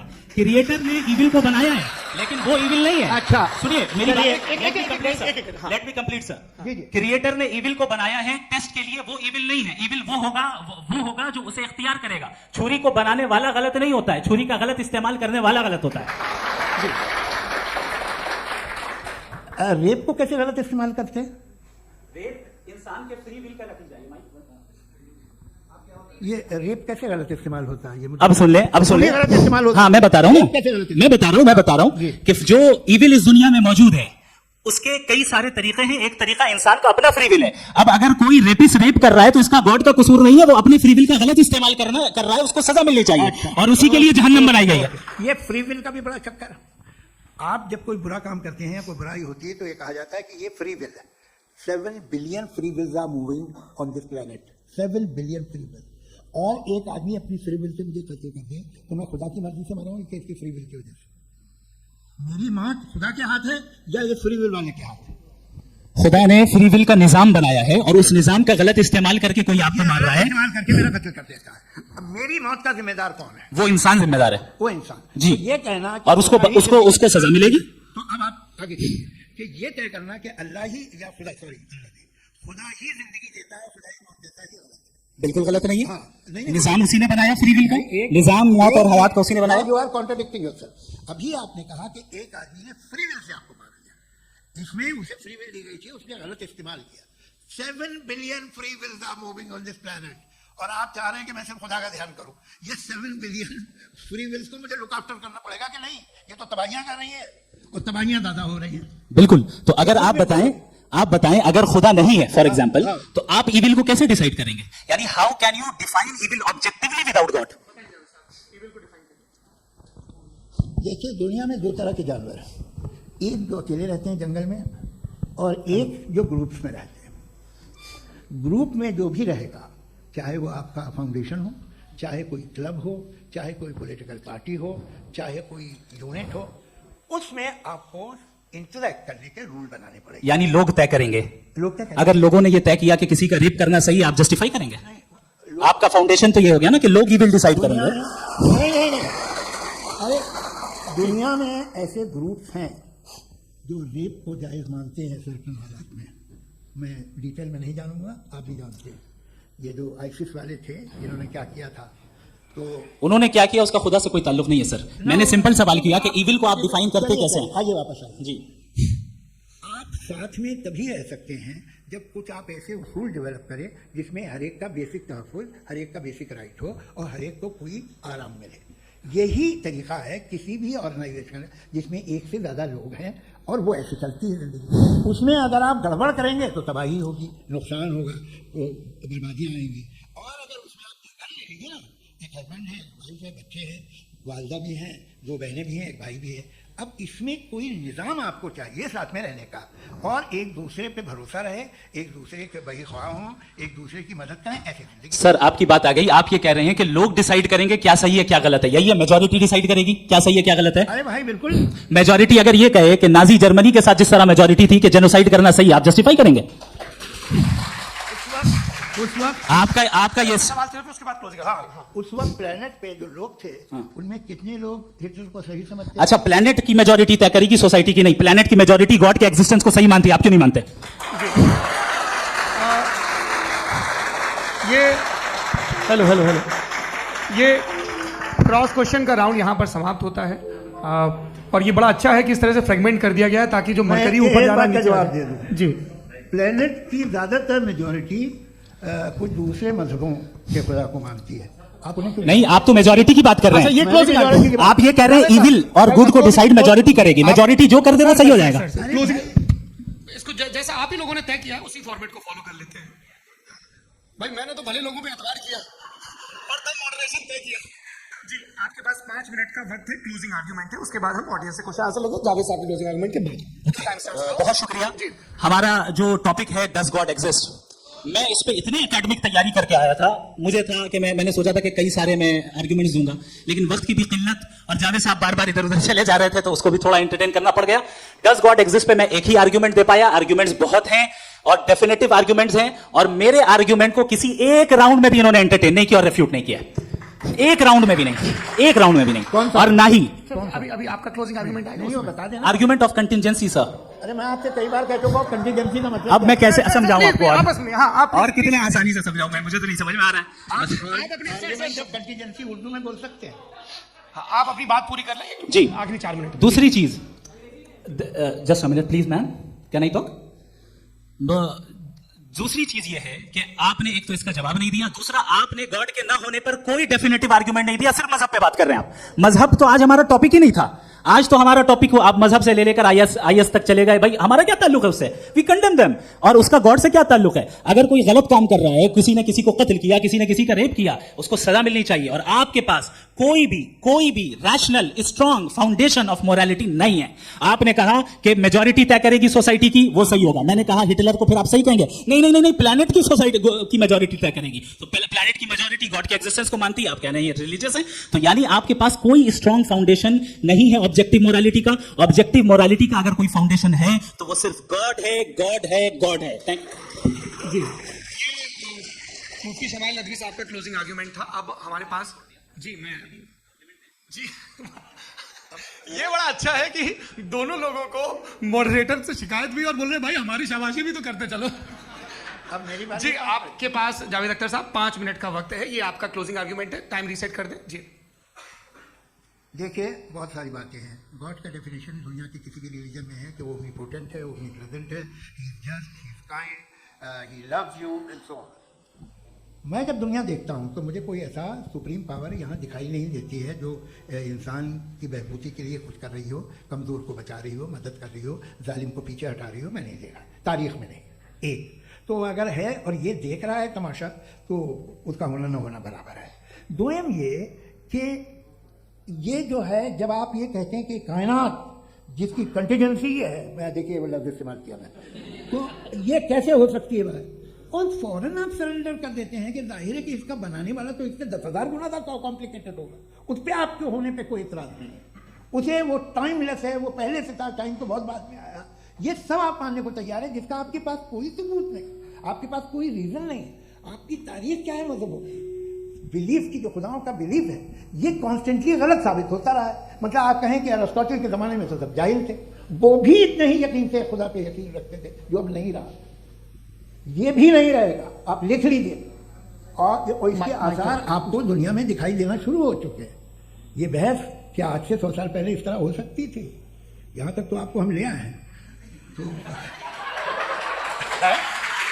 सर अरे इनको मदद की जरूरत नहीं भाई, ये सेल्फ सफिशिएंट आदमी है, आप क्यों इनकी मदद कर रहे हैं?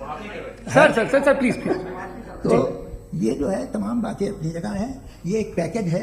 आप अकेले, कोई आदमी ऐसा नहीं जो सिर्फ गॉड को मानता हो, उसके साथ बहुत पैराफर्नेलिया आता है, अलग अलग पैराफर्नेलिया आते हैं। They have always created choice in the society.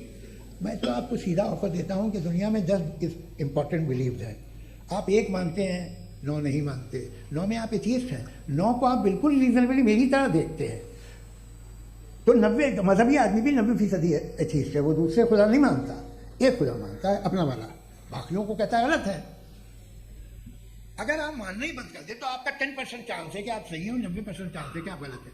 मेरा मशवरा आप मानना छोड़ दिए तो 50% चांस होगा कि आप सही हैं और 50% चांस होगा, 40% आप गेन करेंगे बाय बिकमिंग एन एथीस्ट। ये एक फरसूदा ख्याल है, ये खत्म हो रहा है। हो सकता है मेरी ज़िंदगी में ना हो, लेकिन ये हो जाएगा। जो बातें ये इनको आप मेटाफिजिकल, ये वैसे रिस्पेक्टेबल टर्म दे दिए, ये तो उन लोग के हैं जिन्हें ना फिजिक्स मालूम थी ना मेटा मालूम था, ये उन्होंने आपको दिए। जी, बहुत शुक्रिया आप दोनों लोगों का। और अब इस बातचीत का आखिरी राउंड शुरू होगा, डज गॉड एग्जिस्ट की ये बहस मुफ्ती शमाइल नदवी और जावेद अख्तर साहब के बीच। आप लोग अपने अपने हाथ ऊपर करेंगे, मैं यहाँ से तय करूँगा। और माइक हमारे पास है क्या? एक ही माइक है ऑडियंस के लिए? 2 माइक है, एक इस तरफ एक इस तरफ, ठीक है। तो जी, सबसे पहले हमारी सहयोगी है मारिया शकील जी, पूछिए सवाल। थोड़ा सा रुकेंगे ताकि कैमरे का फ्रेम आप पर आ जाए, आपकी तो प्रैक्टिस है टीवी की। जी नदवी साहब, मैं खुदा को मानती हूँ। पहले मैं इसी प्रमाइस से शुरू कर रही हूँ और ये बता रही हूँ आपको, मैं मानती हूँ, लेकिन कुछ सवाल हैं जो जावेद साहब ने उठाया, उसका जवाब आपको देना चाहिए। पहला सवाल ये कि गजा में सालों से छोटे बच्चे मर रहे हैं, वो उनको अगर खुदा मर्सीफुल है, हम मानते हैं कि अल्लाह ताला में बहुत ताकत है, तो वो बच्चे क्यों मर रहे हैं। दूसरी बात ये कि अगर कंटिजेंसी की जो आप बात करते हैं, पूरे मुस्लिम ममालिक मिल करके भी उन गजा के बच्चों को क्यों नहीं बचा पा रहे हैं, क्योंकि अगर वो चाहते, क्योंकि अल्लाह ताला उन पर हुकूमत करते हैं, सब पर हुकूमत करते हैं, तो वो उनको क्यों नहीं बचा। जी थैंक यू वेरी मच। बहुत अच्छा किया आपने इस चीज़ को जिक्र कर दिया, मैं इसको और अच्छे से एक्सप्लेन करने की कोशिश करता हूँ। देखें, जहां तक आपने कहा कि गजा के बच्चों को मारा जा रहा है, देखें दो वर्ल्ड व्यू है, एक एथिस्टिक वर्ल्ड व्यू, एक थीस्टिक वर्ल्ड व्यू है। बच्चे मर रहे हैं दोनों वर्ल्ड व्यू में, लेकिन हमारा वर्ल्ड व्यू कह रहा है कि रिकॉम्पेंस है, ये कह रहे हैं कि उनका मरना बेकार जाने वाला है, कोई उसका रिकॉम्पेंस नहीं है, क्योंकि इनके यहाँ आखिरत और अल्लाह का कोई तसव्वुर या गॉड का कोई तसव्वुर नहीं है। आपने ये सवाल किया कि गॉड मर्सीफुल है, क्यों नहीं रोकता, ये मैंने बताया कि ये मिसकंसेप्शन है लोगों के दरमियान कि गॉड को सिर्फ मर्सीफुल और ओमनीपोटेंट समझते हैं। गॉड के सिर्फ यही दो एट्रीब्यूट्स नहीं है, गॉड के कई सारे एट्रीब्यूट्स हैं, उनमें से अल हकीम भी है, उनमें से ऑल वाइज भी है, ऑल नोइंग भी है। लिहाजा अगर इस दुनिया में किसी को तकलीफ आ रही है और गॉड उसको नहीं रोक रहा है, वो इसलिए नहीं रोक रहा है क्योंकि इंसानों को फ्री विल दिया गया है। ठीक इसी सुनिए ठीक इसी तरीके से अगर एक डॉक्टर किसी छोटे बच्चे को इंजेक्शन लगा रहा है, उसे तकलीफ पहुंच रही है, उसके लिमिटेड पर्सपेक्टिव के एतबार से ये गलत हो रहा है और डॉक्टर बुरा है। लेकिन जब आप ब्रॉडर पिक्चर को देखेंगी, आपके और हमारे पास सिर्फ एक पिक्सल है, हमें इतना नजर आ रहा है कि गजा में कत्ल हो रहा है, लेकिन इसके पीछे कितना रिकॉम्पेंस उनको मिलने वाला है, पूरा पिक्चर गॉड के पास है। तो एक पिक्सल से आप पूरे पिक्चर को कभी भी जज नहीं कर सकती। आप इसमें कुछ जोड़ना चाहेंगे, आपको कुछ बोलना है इसमें? भैया आपने बहुत अच्छा जस्टिफिकेशन दिया, या आप वो जो वहाँ के प्राइम मिनिस्टर इजराइल के उन्हें भेजिए, बहुत खुश हो गया। आप जस्टिफिकेशन दे देना कि अगर गॉड नहीं है तो बच्चे क्यों मर रहे हैं, आप बताएं। वो ये सवाल पूछ रहे हैं कि अगर आप ईश्वर का अस्तित्व नहीं मानते हैं तो उन बच्चों की मौत को आप कैसे इंटरप्रेट करते हैं? भाई ये दुनिया जो है, जो ताकतवर लोग होते हैं वो एक नाइंसाफी करते हैं। तो ये अच्छा काम है, आपके नजदीक तो नेचर नाइंसाफी पे मबनी है। अरे मेरे भाई, आप नेचर की कहाँ बात कर रहे हैं, तो इंसान की बात कर रहे तो फिर जब मैं इंसान की बात कर रहा था, आप नेचर की बात करने लगे। क्रॉस एग्जामिनेशन नहीं, हाँ, अब आप मुझे बोलने नहीं देंगे तो अलग बात है, आप बोलिए, मैं मुझे कोई जल्दी नहीं। नहीं, क्रॉस एग्जामिनेशन मुझे बोल तो लेने दीजिए जी, बोलिए क्या बात ये है कि ह्यूमन सोसाइटी तभी साथ में रह सकती है जब वो मोहब्बत से, एकता से, एक दूसरे के एहतराम करके रहे। इसके अलावा पॉसिबल नहीं है, अकेले तो इंसान रह ही नहीं सकता। वहाँ पर कुछ लोग हैं जो फाउल करते हैं, वो फाउल हमेशा से तारीख में होता आया है। आज ये हो रहा है, जो हो रहा है बहुत बुरा हो रहा है, बहुत जालिमाना है, बहुत जाबराना है। उसको आप कहें कि ये बच्चों को कॉम्पनसेशन मिल जाएगा या इसकी इंजेक्शन है, इंजेक्शन तो हेल्थ के लिए दिया जाता है। आप ये कह रहे हैं कि ये बच्चों की जो धज्जियां उड़ रही हैं ये इंजेक्शन है, ये टेस्ट है, ये टेस्ट है, और उस टेस्ट में उनको ऐसा रिकॉम्पेंस मिलेगा जो आपके तस्वुर के बाहर है। ये आप 3 बरस के बच्चे को बारूद से उड़ा के टेस्ट ले रहे हैं, वाह। वो नहीं ले रहा है, खुदा नहीं उड़ा रहा है, इजराइल उड़ा रहा है। जी, ये तो उसको अगला सवाल लेते हैं, प्रोफेसर पुरुषोत्तम अग्रवाल।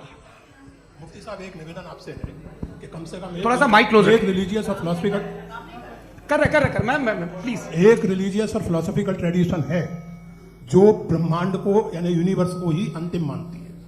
सर्वम खलु इदम ब्रह्मम, this is Chandogya Upanishad, and it completely rules out the existence और नेसेसिटी, आपके शब्दों में necessity of a creator, the creation itself is the creator. तो एक minute please.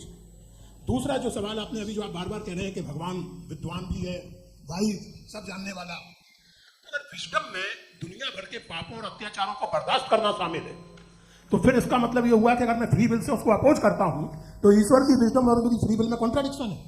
Because when I am opposing whatever is happening in Gaza, then I am opposing the God's will और God's wisdom. जवाब लेते हैं तो God की wisdom में, एक मिनट सर प्लीज सर, ये एक जुमला, गॉड की विजडम है कि गाजा में जो कुछ हो रहा है वो हो रहा है, मैं उसको अपोज कर रहा हूं, तो मैं गॉड की विजडम के खिलाफ जा रहा हूं। एक सवाल। दूसरा ये नहीं, आपने दो ऑलरेडी, सर आप और सवाल कर लें, लेकिन मुझे 2 जवाब दे। पहले आपने ये कहा, सुनिए मेरी बात सुनिए, इजराइल के गॉड के मुताबिक तुम्हारा ठीक हो रहा है ना? नहीं हो रहा है, सीख नहीं हो रहा है, मैं बता रहा हूं क्या हो रहा है, आप सीख रखें, मैं बता रहा हूं क्या हो रहा है। Let me complete please. एक सेकंड, ये देखिए, ऐसा है कि ये सब बड़ा आपस में विचार विमर्श के बाद ये तय हुआ था कि कुछ नियम बना लिए जाएं ताकि एक टाइम बाउंड बातचीत चले। और भाई साहब, आप बड़ा जरूरी काम कर रहे हैं, लेकिन कैमरे के फ्रेम में आके उस काम को गड़बड़ कर दे रहे हैं। ठीक है गुरु, अब मेरे को कहीं का गुस्सा कहीं निकालना था, sorry.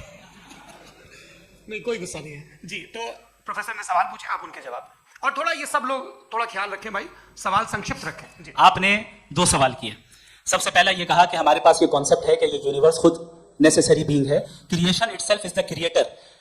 How irrational is this कि मैं एग्जिस्ट करूंगा बाद में, लेकिन अभी एग्जिस्ट कर भी रहा हूं, यानी एक ही टाइम में एग्जिस्ट भी कर रहे हैं, नहीं भी कर रहे हैं। This is not true.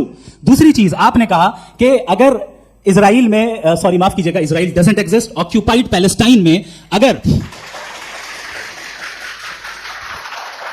अगर ऑक्यूपाइड पैलेस्टाइन में बच्चों को मारा जा रहा है फ्री विल की वजह से और गॉड नहीं रोक रहा, ये कॉन्ट्रडिक्शन है। ये बताइए कि एक एग्जाम में एक बच्चा गलत आंसर लिख रहा है, सुनिए, एग्जामिनर चाहे तो रोक सकता है, क्यों नहीं रोक रहा है? ये कॉन्ट्रडिक्शन है, ये कॉन्ट्रडिक्शन नहीं है। माइक नहीं सर, ये आपस में जी, ये क्या आपका सवाल? माइक दीजिए। फ्री विल दिया गया है टेस्ट के लिए, अकाउंटेबिलिटी के लिए। अगर फ्री विल नहीं होता तो आप कहते हैं हमें रोबोट बना दिया गया। नॉट मिसरिप्रेजेंट माय पोजीशन, आपकी जो भी पोजीशन, मैं अपनी फ्री विल के नाते, अपने ह्यूमन विजडम के नाते गाजा में हो रही अत्याचार का विरोध करता हूं। बिल्कुल करना चाहिए। के हिसाब से मैं गॉड की विजडम का विरोध कर रहा हूं। बिल्कुल नहीं, समाज हो रहा है गॉड की बिल्कुल भी नहीं, बिल्कुल भी नहीं। उसका वहां पर गाजा में कत्ल होना ये इंसानों के गलत इस्तेमाल का नतीजा है, फ्री विल के इस्तेमाल का नतीजा है। गॉड इसका हुक्म नहीं देता, उससे रोकता है। यही तो मसला है ना, आपके लिए कॉन्सेप्ट क्लियर नहीं भाई, आपने तो बताया था इंजेक्शन लगाने से बच्चे को तकलीफ होती है, ये इंजेक्शन लगा। सर आप ऐसे रेटोरिक स्टेटमेंट दे तब तो कोई मसला नहीं आपने समझते बताया कि रहे। injection- this is a rhetoric statement, this is not a logical argument sir. I am sorry, I am sorry. आखिरी 30 मिनट बड़े मुश्किल होने वाले हैं जी। मुफ्ती साहब आगे बैठे हैं, इनको माइक दीजिए। हाँ तरुण, माइक आप अपने पास रखिए, आपको कैमरे का फ्रेम पता है जी। सबसे पहले दोनों को मुबारकबाद। एक सर अपना आप नाम बता दें। आप अमेरिका में शिकागो में रहते हैं, इतना मुझे याद है। बताया आपको, यासिर नदीम अलवाजदी मेरा नाम है। जावेद साहब से एक क्वेश्चन है इन्फिनिट रिग्रेस के ताल्लुक से। एक हाइपोथेटिकल सिनेरियो है, मसलन अगर आप सर माइक थोड़ा सा प्लीज क्लोज रखिए जी। अगर आप शायर इसलिए हैं कि आपके कोई उस्ताद शायर थे, और वो इसलिए शायर थे कि उनके कोई उस्ताद शायर थे, और इसी तरीके से हम माजी में पीछे चलते चलते चले जाएं और कहीं ना रुके, तो माफ कीजिएगा आप कभी शायर नहीं हो सकते। लेकिन आप शायर हैं, आपका शायर एग्जिस्ट करता है, इसका मतलब ये है कि आप कहीं ना कहीं रुके हैं। तो मेरा सवाल ये है कि क्या आप इन्फिनिट रिग्रेस ऑफ कॉजेस को लॉजिकल फैलेसी मानते हैं या नहीं मानते? हाँ या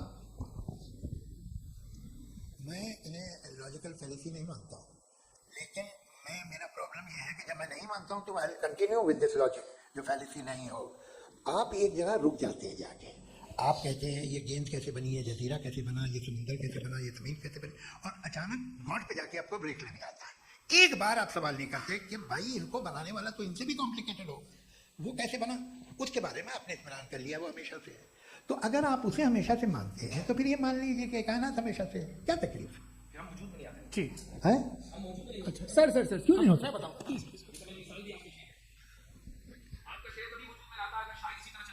जी माइक मेरे ख्याल से एक सेकंड। इन्फिनिट रिग्रेस का कॉन्सेप्ट क्लियर नहीं हो पाया सर, रहने दे, लेट्स मूव ऑन सर। ठीक है। हाँ थोड़ा सा मॉडरेटर का भी ख्याल रखें। नहीं आपने तो रखा है, आपने रखा है। यहाँ पे गौहर रजा साहब हैं, वो भी एक सवाल पूछना चाहते हैं।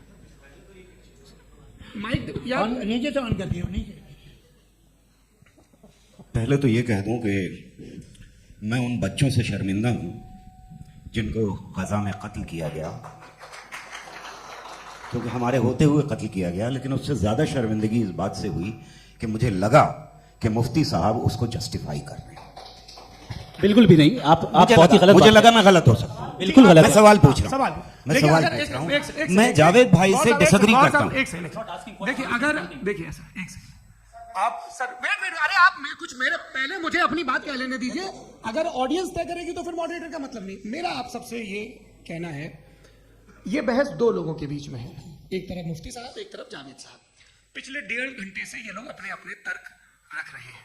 आपकी इनसे इत्तेफाकी हो सकती है, ना इत्तेफाकी हो सकती है। मेरे उस्ताद मुझे सिखाए गए हैं कि मुखामुखम में असहमति की गुंजाइश बची रहनी चाहिए।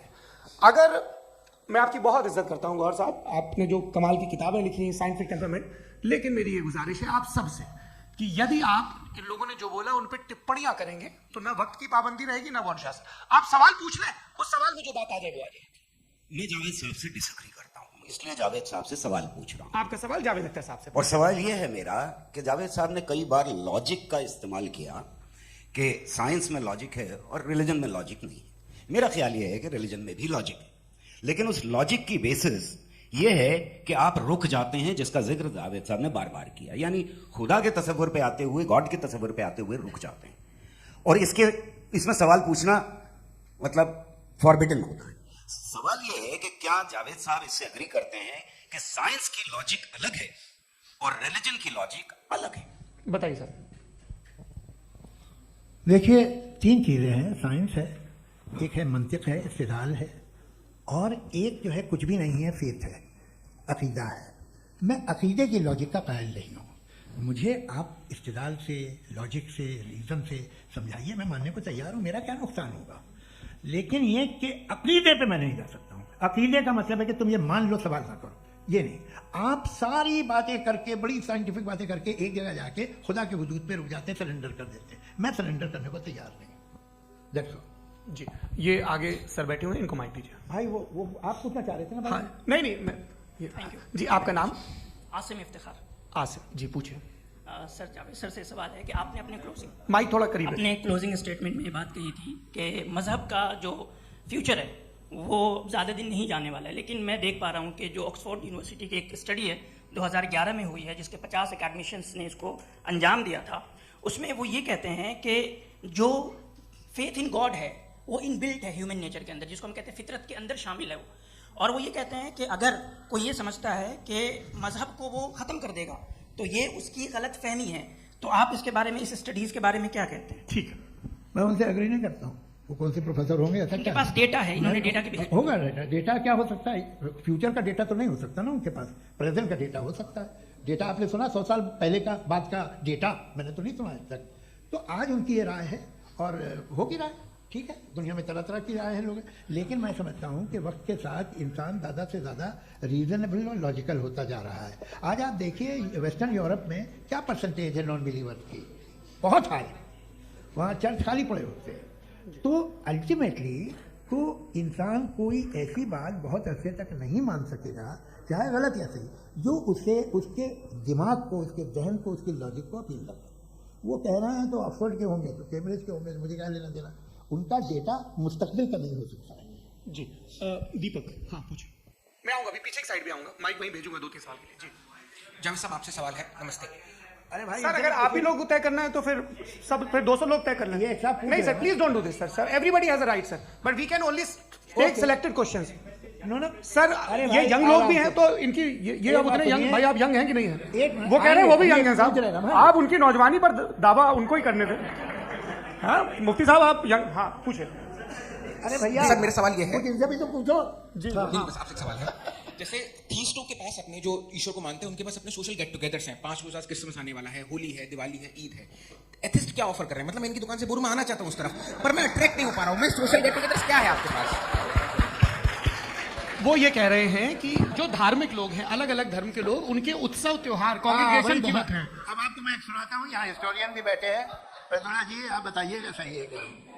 ये एक कॉन्स्टेंटाइन, एक ग्रीक रोमन बादशाह था, जो क्रिश्चियनिटी आने के 400 साल बाद उसने डिसाइड किया कि मैं क्रिश्चियन हो जाऊंगा, मेरी पूरी स्टेट कैंसिल हो जाएगी। उस जमाने में ऐसे ही होता था, राजा जो धर्म इख्तियार करता था वो जनता भी कर लेती थी। इसलिए कि वो हो गया था बैंकक्रप्ट, और उसे जो मेडिटेरियन कोस्ट के रिच क्रिश्चियन वो थे मर्चेंट, तो उससे पैसा चाहिए था। उसने कहा यार क्रिश्चियन हो जाओ। तो उसने अपने वजीर से कहा कि भाई ये हिस्ट्री है कि अब हम लोग क्रिश्चियन हो जाते हैं। पहले सर हो जाएंगे, कोई प्रॉब्लम नहीं है, लेकिन एक प्रॉब्लम ये है कि 17 दिसंबर से 25 दिसंबर तक जो पेगन फेस्टिवल होता, जो पेगन जो फेस्टिवल होता है वो बंद हो जाएगा, इसलिए कि हम क्रिश्चियन हो गए तो होगा नहीं। तो वो बच्चों को बहुत बुरा लगेगा, पब्लिक को बहुत इन्जॉय करते हैं, खासतौर से 25 को मेन डे। तो हाँ ये तो सही कह रहे हो कि जीसस क्राइस्ट की पैदाइश कब थी? चले साहब वो अप्रैल में थी, नहीं कट करो, वो 25 दिसंबर को। ये हकीकत है। और 400 साल बाद क्रिश्चियनिटी के अप्रैल से दिसंबर ले आए, और इसलिए कि यहाँ पेगन फेस्टिवल होता था। अब मनाते हैं आप आराम से। ये जो सारे फेस्टिवल हैं ये रिलीजन से, हर एक को एक इंटरटेनमेंट डिपार्टमेंट चाहिए होता है अपनी कंपनी चलाने के लिए। तो ये रिलीजन ने, ये सेकुलर त्योहार थे जिन्हें रिलीजन्स ने ले लिया। ये मौसम के थे, फसलों के थे, किसानों के थे, उसको आपने लेके रिलीजियस रंग दे दिया। ये कोई रिलीजन से थोड़ी आए आप। अच्छा हमें देखिए, हम तो मुल्क हैं, हम ईद मनाते हैं, हम दिवाली मनाते हैं, हम होली मनाते हैं, हम क्रिसमस मनाते हैं। बम्बई की फिल्म इंडस्ट्री की सबसे बड़ी होली हमारे घर में, सबसे बड़ी ईद हमारे घर में। वो हमारे सोशल वो है, हमारे हेरिटेज है। ऐसा थोड़ी है कि we will throw the baby along with the water. ये तो अच्छी चीज़ है, इन्हें रखो, जो बेकार है फेंक दो। जी हाँ जी, मेरा सवाल नादवी जी से है।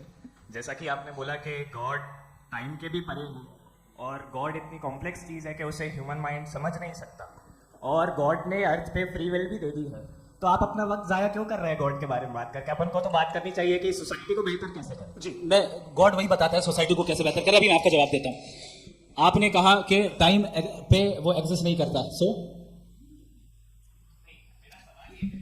जैसा आपने बोला कि गॉड बहुत ही कॉम्प्लेक्स चीज़ है, मैंने कहा ही नहीं कि कॉम्प्लेक्स है, तो आपके अल्फाज है। कॉम्प्लेक्स का लफ्ज गॉड के लिए सुइटेबल नहीं है। क्यों? क्योंकि कॉम्प्लेक्स वो चीजें होती हैं जो ऑब्जेक्ट हो। God is not an object जिसको आप इंस्ट्रूमेंट के जरिए लेबोरेटरी में जाके टेस्ट करें, oh it's very complex. No, वो कोई कार का इंजन नहीं है। वो फिलोसॉफिकली नेसेसरी बीइंग ऐसी बीइंग है जो सिंपल बीइंग है। हाँ, आप उसको मुकम्मल तौर पे उसकी तमाम हिकमतों को जान ले और हर चीज को जान ले, ये पॉसिबल नहीं है, क्योंकि वो ऑल वाइज है, आप ऑल वाइज नहीं है, और वो खुदा है, वो आपको सारी चीजें बता दे, ये जरूरी नहीं है। मेरा सवाल ये नहीं था, मेरा सवाल ये था कि जब गॉड इतना परे है इस दुनिया से कि उसने अर्थ पे फ्री विल भी दी है, हम सब ह्यूमंस की फ्री विल है, और जो सोसाइटी में हो रहा है वो अपन लोग डिसाइड करेंगे, तो अपन लोग डिसाइड नहीं करेंगे ना, अपन लोग डिसाइड नहीं करेंगे। गॉड जो है, गॉड ने वो उसकी जात, उसकी एग्जिस्टेंस टाइम एंड स्पेस से परे है, लेकिन वो हमारा टेस्ट ले रहा है और उसी गॉड ने हमें बताया कि तुम्हें क्या करना है क्या नहीं करना है, तो जाहिर उस गॉड की बात सुनेंगे ना। वो पीछे एक चश्मा लगाए जो मैम खड़ी हैं, उनको दीजिए। हाँ, आप जी जी बिल्कुल आएंगे। हाँ, देखिए मैं कोशिश कर रहा हूँ सब तरफ जाने की। हाँ, उनको दीजिए माइक। जी, हेलो सर, मैं ओमनी प्रेजेंट नहीं हूँ, टाइम पाबंद हूँ और जहां तक कोशिश कर सकता हूँ करूंगा। जी, अपना नाम बताइए। मेरा नाम उर्सुला है, मैं दिल्ली यूनिवर्सिटी की एक स्टूडेंट हूँ और मैं स्टूडेंट फेडरेशन ऑफ इंडिया से हूँ। मेरा सवाल मुफ्ती जी से है कि इस हॉल के इस कमरे में बैठ के हम लोग रेप की मोरालिटी के बारे में फिलोसफिकली बात तो कर सकते हैं, बट असलियत ये है कि रोज़मर्रा की ज़िंदगी में औरतें रेप के थ्रू गुजरती हैं, और हम लोग सिर्फ नंबर्स पे इस तरह नहीं देख सकते, क्योंकि कितनी औरतें हैं इन कंट्रीज में जहाँ पे आप बता रहे हैं कि केसेस कम हैं, जिनका एक्सेस है कि वो जाके केस फाइल कर सकें। कितनी औरतें हैं जो जिनको काम करने की आज़ादी है उन कंट्रीज में। यूरोप में ये आज़ादी आ गई, यूरोप में ये रूल्स आ गए, तो हम आज इसके बारे में बात कर पा रहे हैं। जी, जवाब। आपने ये कहा कि कमरे में बंद होकर हम लोग इस पर फिलोसफिकली बात कर सकते हैं, लेकिन हकीकत में क्या हो रहा है, वो ग्राउंड लेवल पे क्या हो रहा है, जो बहुत गलत हो रहा है, और वो सफर कर रही है। आई एग्री, बहुत गलत हो रहा है, और जो गलत हो रहा है उसको हमें रोकना है।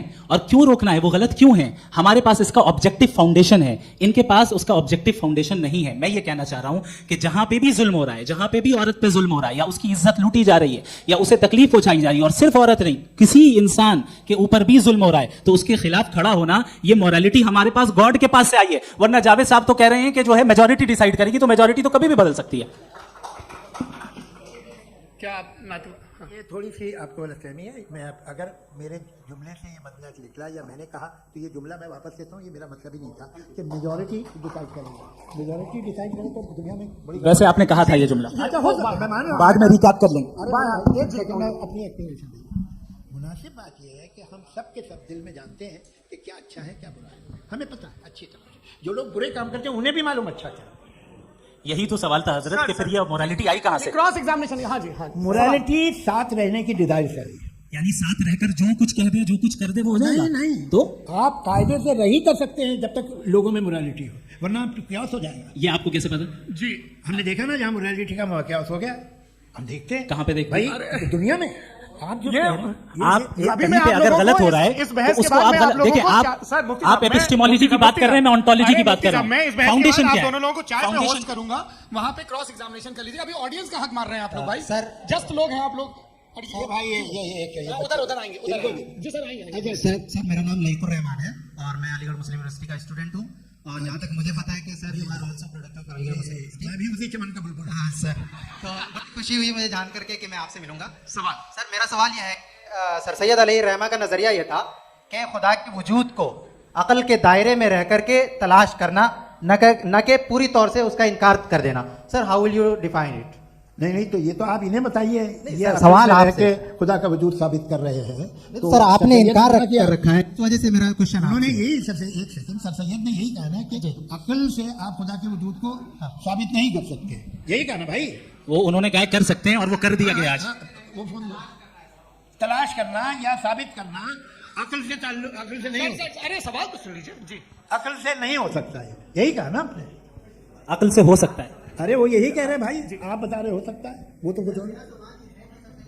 आप अगर सर देखो नौजवान ले लो, इतनी कमाल की यूनिवर्सिटी है। अरे भाई दे दो ना जरा एक मिनट, अरे मेरे भाई मेरी बात सुनो, माइक पे बोलो ताकि जो लाखों लोग देख रहे हैं। माइक दे दो ना। अरे देंगे ना माइक, तुम ठहरो तो। सर मेरा सवाल ये था कि सर सैयद अलैहि रहमा का एक नजरिया था अपना कि खुदा का जो वजूद है उसको अकल के दायरे में रह करके तलाश करना है, न कि पूरे तौर से इनकार कर देना है।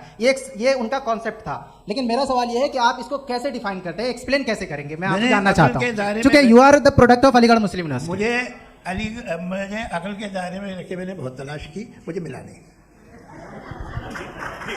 हाँ ये इधर वो चश्मा लगाए जो, हाँ उनको दे दीजिए।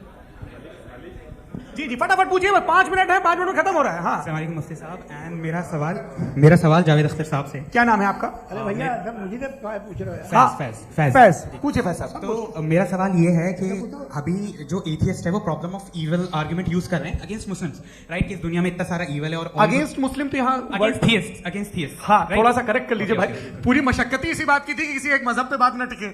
जी तो बेसिकली ये आर्गुमेंट ऐसा है कि इस दुनिया में इतना ज्यादा इविल एग्जिस्ट करता है और अगर एक ऑल गुड गॉड है तो वो रोकता क्यों नहीं है? लेकिन इस सवाल में एक हिडन अजम्पशन ये है कि इस दुनिया में इविल एग्जिस्ट करता है। अब एथियस्ट ये कैसे ऑन्टोलॉजिकली प्रूव कर सकते हैं कि इस दुनिया में इविल एग्जिस्ट करता है? मैं आपको बताता हूँ, थोड़ा सा समझा। नहीं सर हम लोग इनको सुनिए, नहीं please don't do that. I want to explain ontologically. हम समझ गए सर, इनको अब जवाब दे दीजिए। अच्छा सवाल पूछ लो मैं। अभी तक क्या था वो मैं थोड़ा सा ऐड ऑन कर लेता हूँ। तुम गुरु, हम जब इसका राउंड 13 करेंगे ना तब तुमको स्टेज पे बिठाएंगे। जी तो हाँ जल्दी से तो देखिए एथियज्म के हिसाब से सब कुछ रैंडमली बन गया है, सब कुछ एटम्स और मॉलिक्यूल्स है। एक पत्थर में और मुझ में सिर्फ इतना फर्क है कि हम लोग एटम्स और मॉलिक्यूल्स का अलग अलग रीअरेंजमेंट है। अब एक पत्थर को कोई इंसान तलवार से 2 टुकड़ों में काट दे या मुझे, according to atheism it is same, there is no evil and good according to atheism. जी अच्छा फैज साहब का सवाल ये है कि हाँ कोशिश भी करते तो इससे गलत सवाल नहीं कर पाते। एक लाइफ फॉर्म है और लाइफ फॉर्म में फीलिंग है, मतलब लाइफ फॉर्म सुनता है, देखता है, टेस्ट कर सकता है, फील कर सकता है। तो उसकी जो क्वालिटी एक बबल में आ गई है, वो जानवर में भी है, इंसान में भी है। तो जाहिर है कि उसे कोई तकलीफ पहुंचेगी, तो चूंकि उसके पास वो सेंसिटिविटी है तो मैं करेगा। पत्थर में वो सेंसिटिविटी नहीं है। तो ये क्या सवाल हुआ कि अगर पत्थर को काटा तो पत्थर को तकलीफ नहीं होती, तो आपको काटे तो आपको क्यों तकलीफ हुई? बैठ जाइए। जी हाँ अगला सवाल। हाँ पूछे जी जावेद अख्तर साहब। अरे भैया सब आप लोग मुफ्ती साहब को छोड़ रहे हैं, मेरे ही पीछे पड़े हैं क्या? फिर चलो बोलो भाई। You asked how God can exist when children die in Gaza. हाँ? You asked how God can exist when children die in Gaza, and you also mentioned the rise of atheism in Europe. But the same events also are leading many atheists and non-believers to turn towards faith. How do you interpret this contradiction, where suffering pushes some away from God, yet brings others closer to belief? आपको एक बात बताऊं, दुनिया perfect तो कहीं भी नहीं है, हर जगह कुछ खामियां हैं। बेटा एक मिनट आप ही को कहेंगे, देखो वो तो कुछ खामियां, कमजोरियां, खराबियां सब जगह है। लेकिन अगर देखोगे ईमानदारी से कि दुनिया सबसे ज़्यादा महजब कहाँ है, एक आम शहरी को कहाँ हुकूक हासिल है, वो बोल सकता है, अपनी मर्जी से काम कर सकता है, अपनी मर्जी से राय दे सकता है, हुकूमत के खिलाफ बोल सकता है, बरसर इख्तिदार लोगों के बारे में बोल सकता है, सरमायादारों के खिलाफ बोल सकता है। तो आपको ये स्कैंडिनेवियन कंट्रीज में मिलेगा, वेस्टर्न यूरोप में मिलेगा। मैं नहीं कह रहा वो परफेक्ट है, बिल्कुल नहीं, वहाँ बहुत खराबियाँ भी हैं, परफेक्ट तो कोई। लेकिन जिन मुल्कों में, लैटिन अमेरिका देखो, गल्फ देखो, वहाँ पर आपको ये ज़रूर है कि रेप नहीं होते होंगे। रेप की ज़रूरत क्या है भाई? उसको तो ख़रीद लो, घर में रखो, सड़क पर रेप करने की क्या ज़रूरत है? मगर सुनिए, मगर हकीकत ये है कि वहाँ शख्सी आज़ादी राय देने की, बोलने की नहीं है। जी ये एक आखिरी सवाल मुफ्ती साहब से। हाँ मैम इनको माइक दीजिए। शुक्रिया। मेरा नाम मनीषा है, मैं हरियाणा से आई हूँ। मैं मुफ्ती साहब से एक बात पूछना चाहती हूँ। अब बार बार जावेद साहब को कॉन्ट्राडिक्ट तो कर रहे हैं कि आपने ये कहा, लेकिन आप भी अजम्पशंस के बेसिस पे बात कर रहे हैं। आपने खुदा के होने का कौन सा प्रूफ पेश किया है, खुदा की एग्जिस्टेंस का? अब इस सवाल को अलग रहने दीजिए, कौन एथीस्ट है कौन नहीं है। और दूसरी बात जो आपने एक छोटी सी कही थी कि ये फ्री विल का इस्तेमाल करता है इंसान अपनी, लेकिन उस फ्री विल का इस्तेमाल में मतलब खुदा ने ये दे दी सबको ये इजाजत कि वो कितना घिनौनापन और कितने ज्यादा खराब से खराब तरीके इस्तेमाल कर सकते हैं। जवाब सुनते जी। आप फ्री विल को मानती है ना, या अब कहती है कि फ्री विल नहीं है ना? मानती है ना? तो अब आपके पास इसका कोई एक्सप्लेनेशन नहीं है कि अगर एक इंसान उस फ्री विल का इस्तेमाल करके गलत काम कर रहा है और बच के अच्छी जिंदगी गुजार के निकल जा रहा है, उसका कोई रिकम्पेंस नहीं है। हमारे वर्ल्ड व्यू में जो इंसान गलत काम कर रहा है उसको भी रिकॉम्पेंस यानी उसका बुरा बदला मिलना है, और जो सही काम कर रहा है उसको सही बदला मिलना है। लिहाजा जो फ्री विल है वो इस तरीके से है कि एक लिमिटेड टाइम तक खुदा ने मोहलत दी है। ऐसे नहीं कि छूट दे दी, जो करना है करते रहो हमेशा। वक्त आएगा जब एग्जाम का टाइम खत्म होगा तब रिजल्ट आएगा, दौरान एग्जाम जबरदस्ती आपको नहीं बताया जाएगा। अरे भाई एक सेकंड, जी सवाल मुफ्ती साहब से मेरा, मुफ्ती साहब से रुक जाइए, आपसे फोन, आप इसके बाद आपसे यहीं रहेंगे। मैं मुफ्ती साहब एक ही सवाल करता हूँ कि अगर जो हो रहा है फ्री विल से हो रहा है और एक दिन बरोज़ क़यामत इंसाफ होगा मैशर में वगैरह वगैरह, तो दुआ क्यों मांगते हैं लोग? दुआ मांगते हैं इसके मतलब है अभी भी उसने ये डिपार्टमेंट रखा है कि मैं रोजमर्रा की जिंदगी में बिल्कुल बिल्कुल ही कैन। तो तुम कैन हो, तुम मुझे नौकरी दिला देते हो, मेरे बेटे को ग्रीन कार्ड दिला देते हो, और 45,000 बच्चे मरते उन्हें रोकते नहीं हो। नहीं तो क्या आप ये कह रहे हैं कि इस दुनिया में जालिमों को कभी पकड़ी नहीं होती है? अरे जो भी पकड़ होगी वो बच्चे रोते हैं। बिल्कुल, देखिए मैंने अपने ओपनिंग स्टेटमेंट में यही कहा था कि जनाब जावेद साहब सिर्फ इमोशनल आर्गुमेंट है। This is an emotional argument. ये छोटे मोटे इसके पीछे का रीजन मैंने बताया क्या है, इसके पीछे का रीजन क्या है मैंने बताया। मंच से आप लोगों को सज्जनों इसलिए कह रहा हूं ताकि थोड़ा सा आपके कॉन्शियस पे जोर रहे कि आपको ऑर्डर बचा के रखना है। वक्त तय हुआ था, ये वक्त पूरा हुआ, आपने इतने धैर्यपूर्वक सुना, मैं आप सबका बहुत बहुत शुक्रगुजार हूं। यदि इन दोनों विद्वानों की इच्छा होगी तो कभी हम इस बातचीत का राउंड 2, राउंड 3, यही तो देखिए खूबी है इंसान की कि बहस मुबाहिसे में वो पड़ा रहता है। आप लोगों ने बड़े धैर्य का परिचय दिया, बहुत बहुत शुक्रिया। इसी के साथ ये बातचीत यहाँ पे आप समाप्त लोगों को होती है। मैं एक बात बता दूं, ये सारी बहस हो गई, अब मुफ्ती साहब और बड़े मुफ्ती साहब इन साथ के साथ मैं खाना खाने वाला हूँ।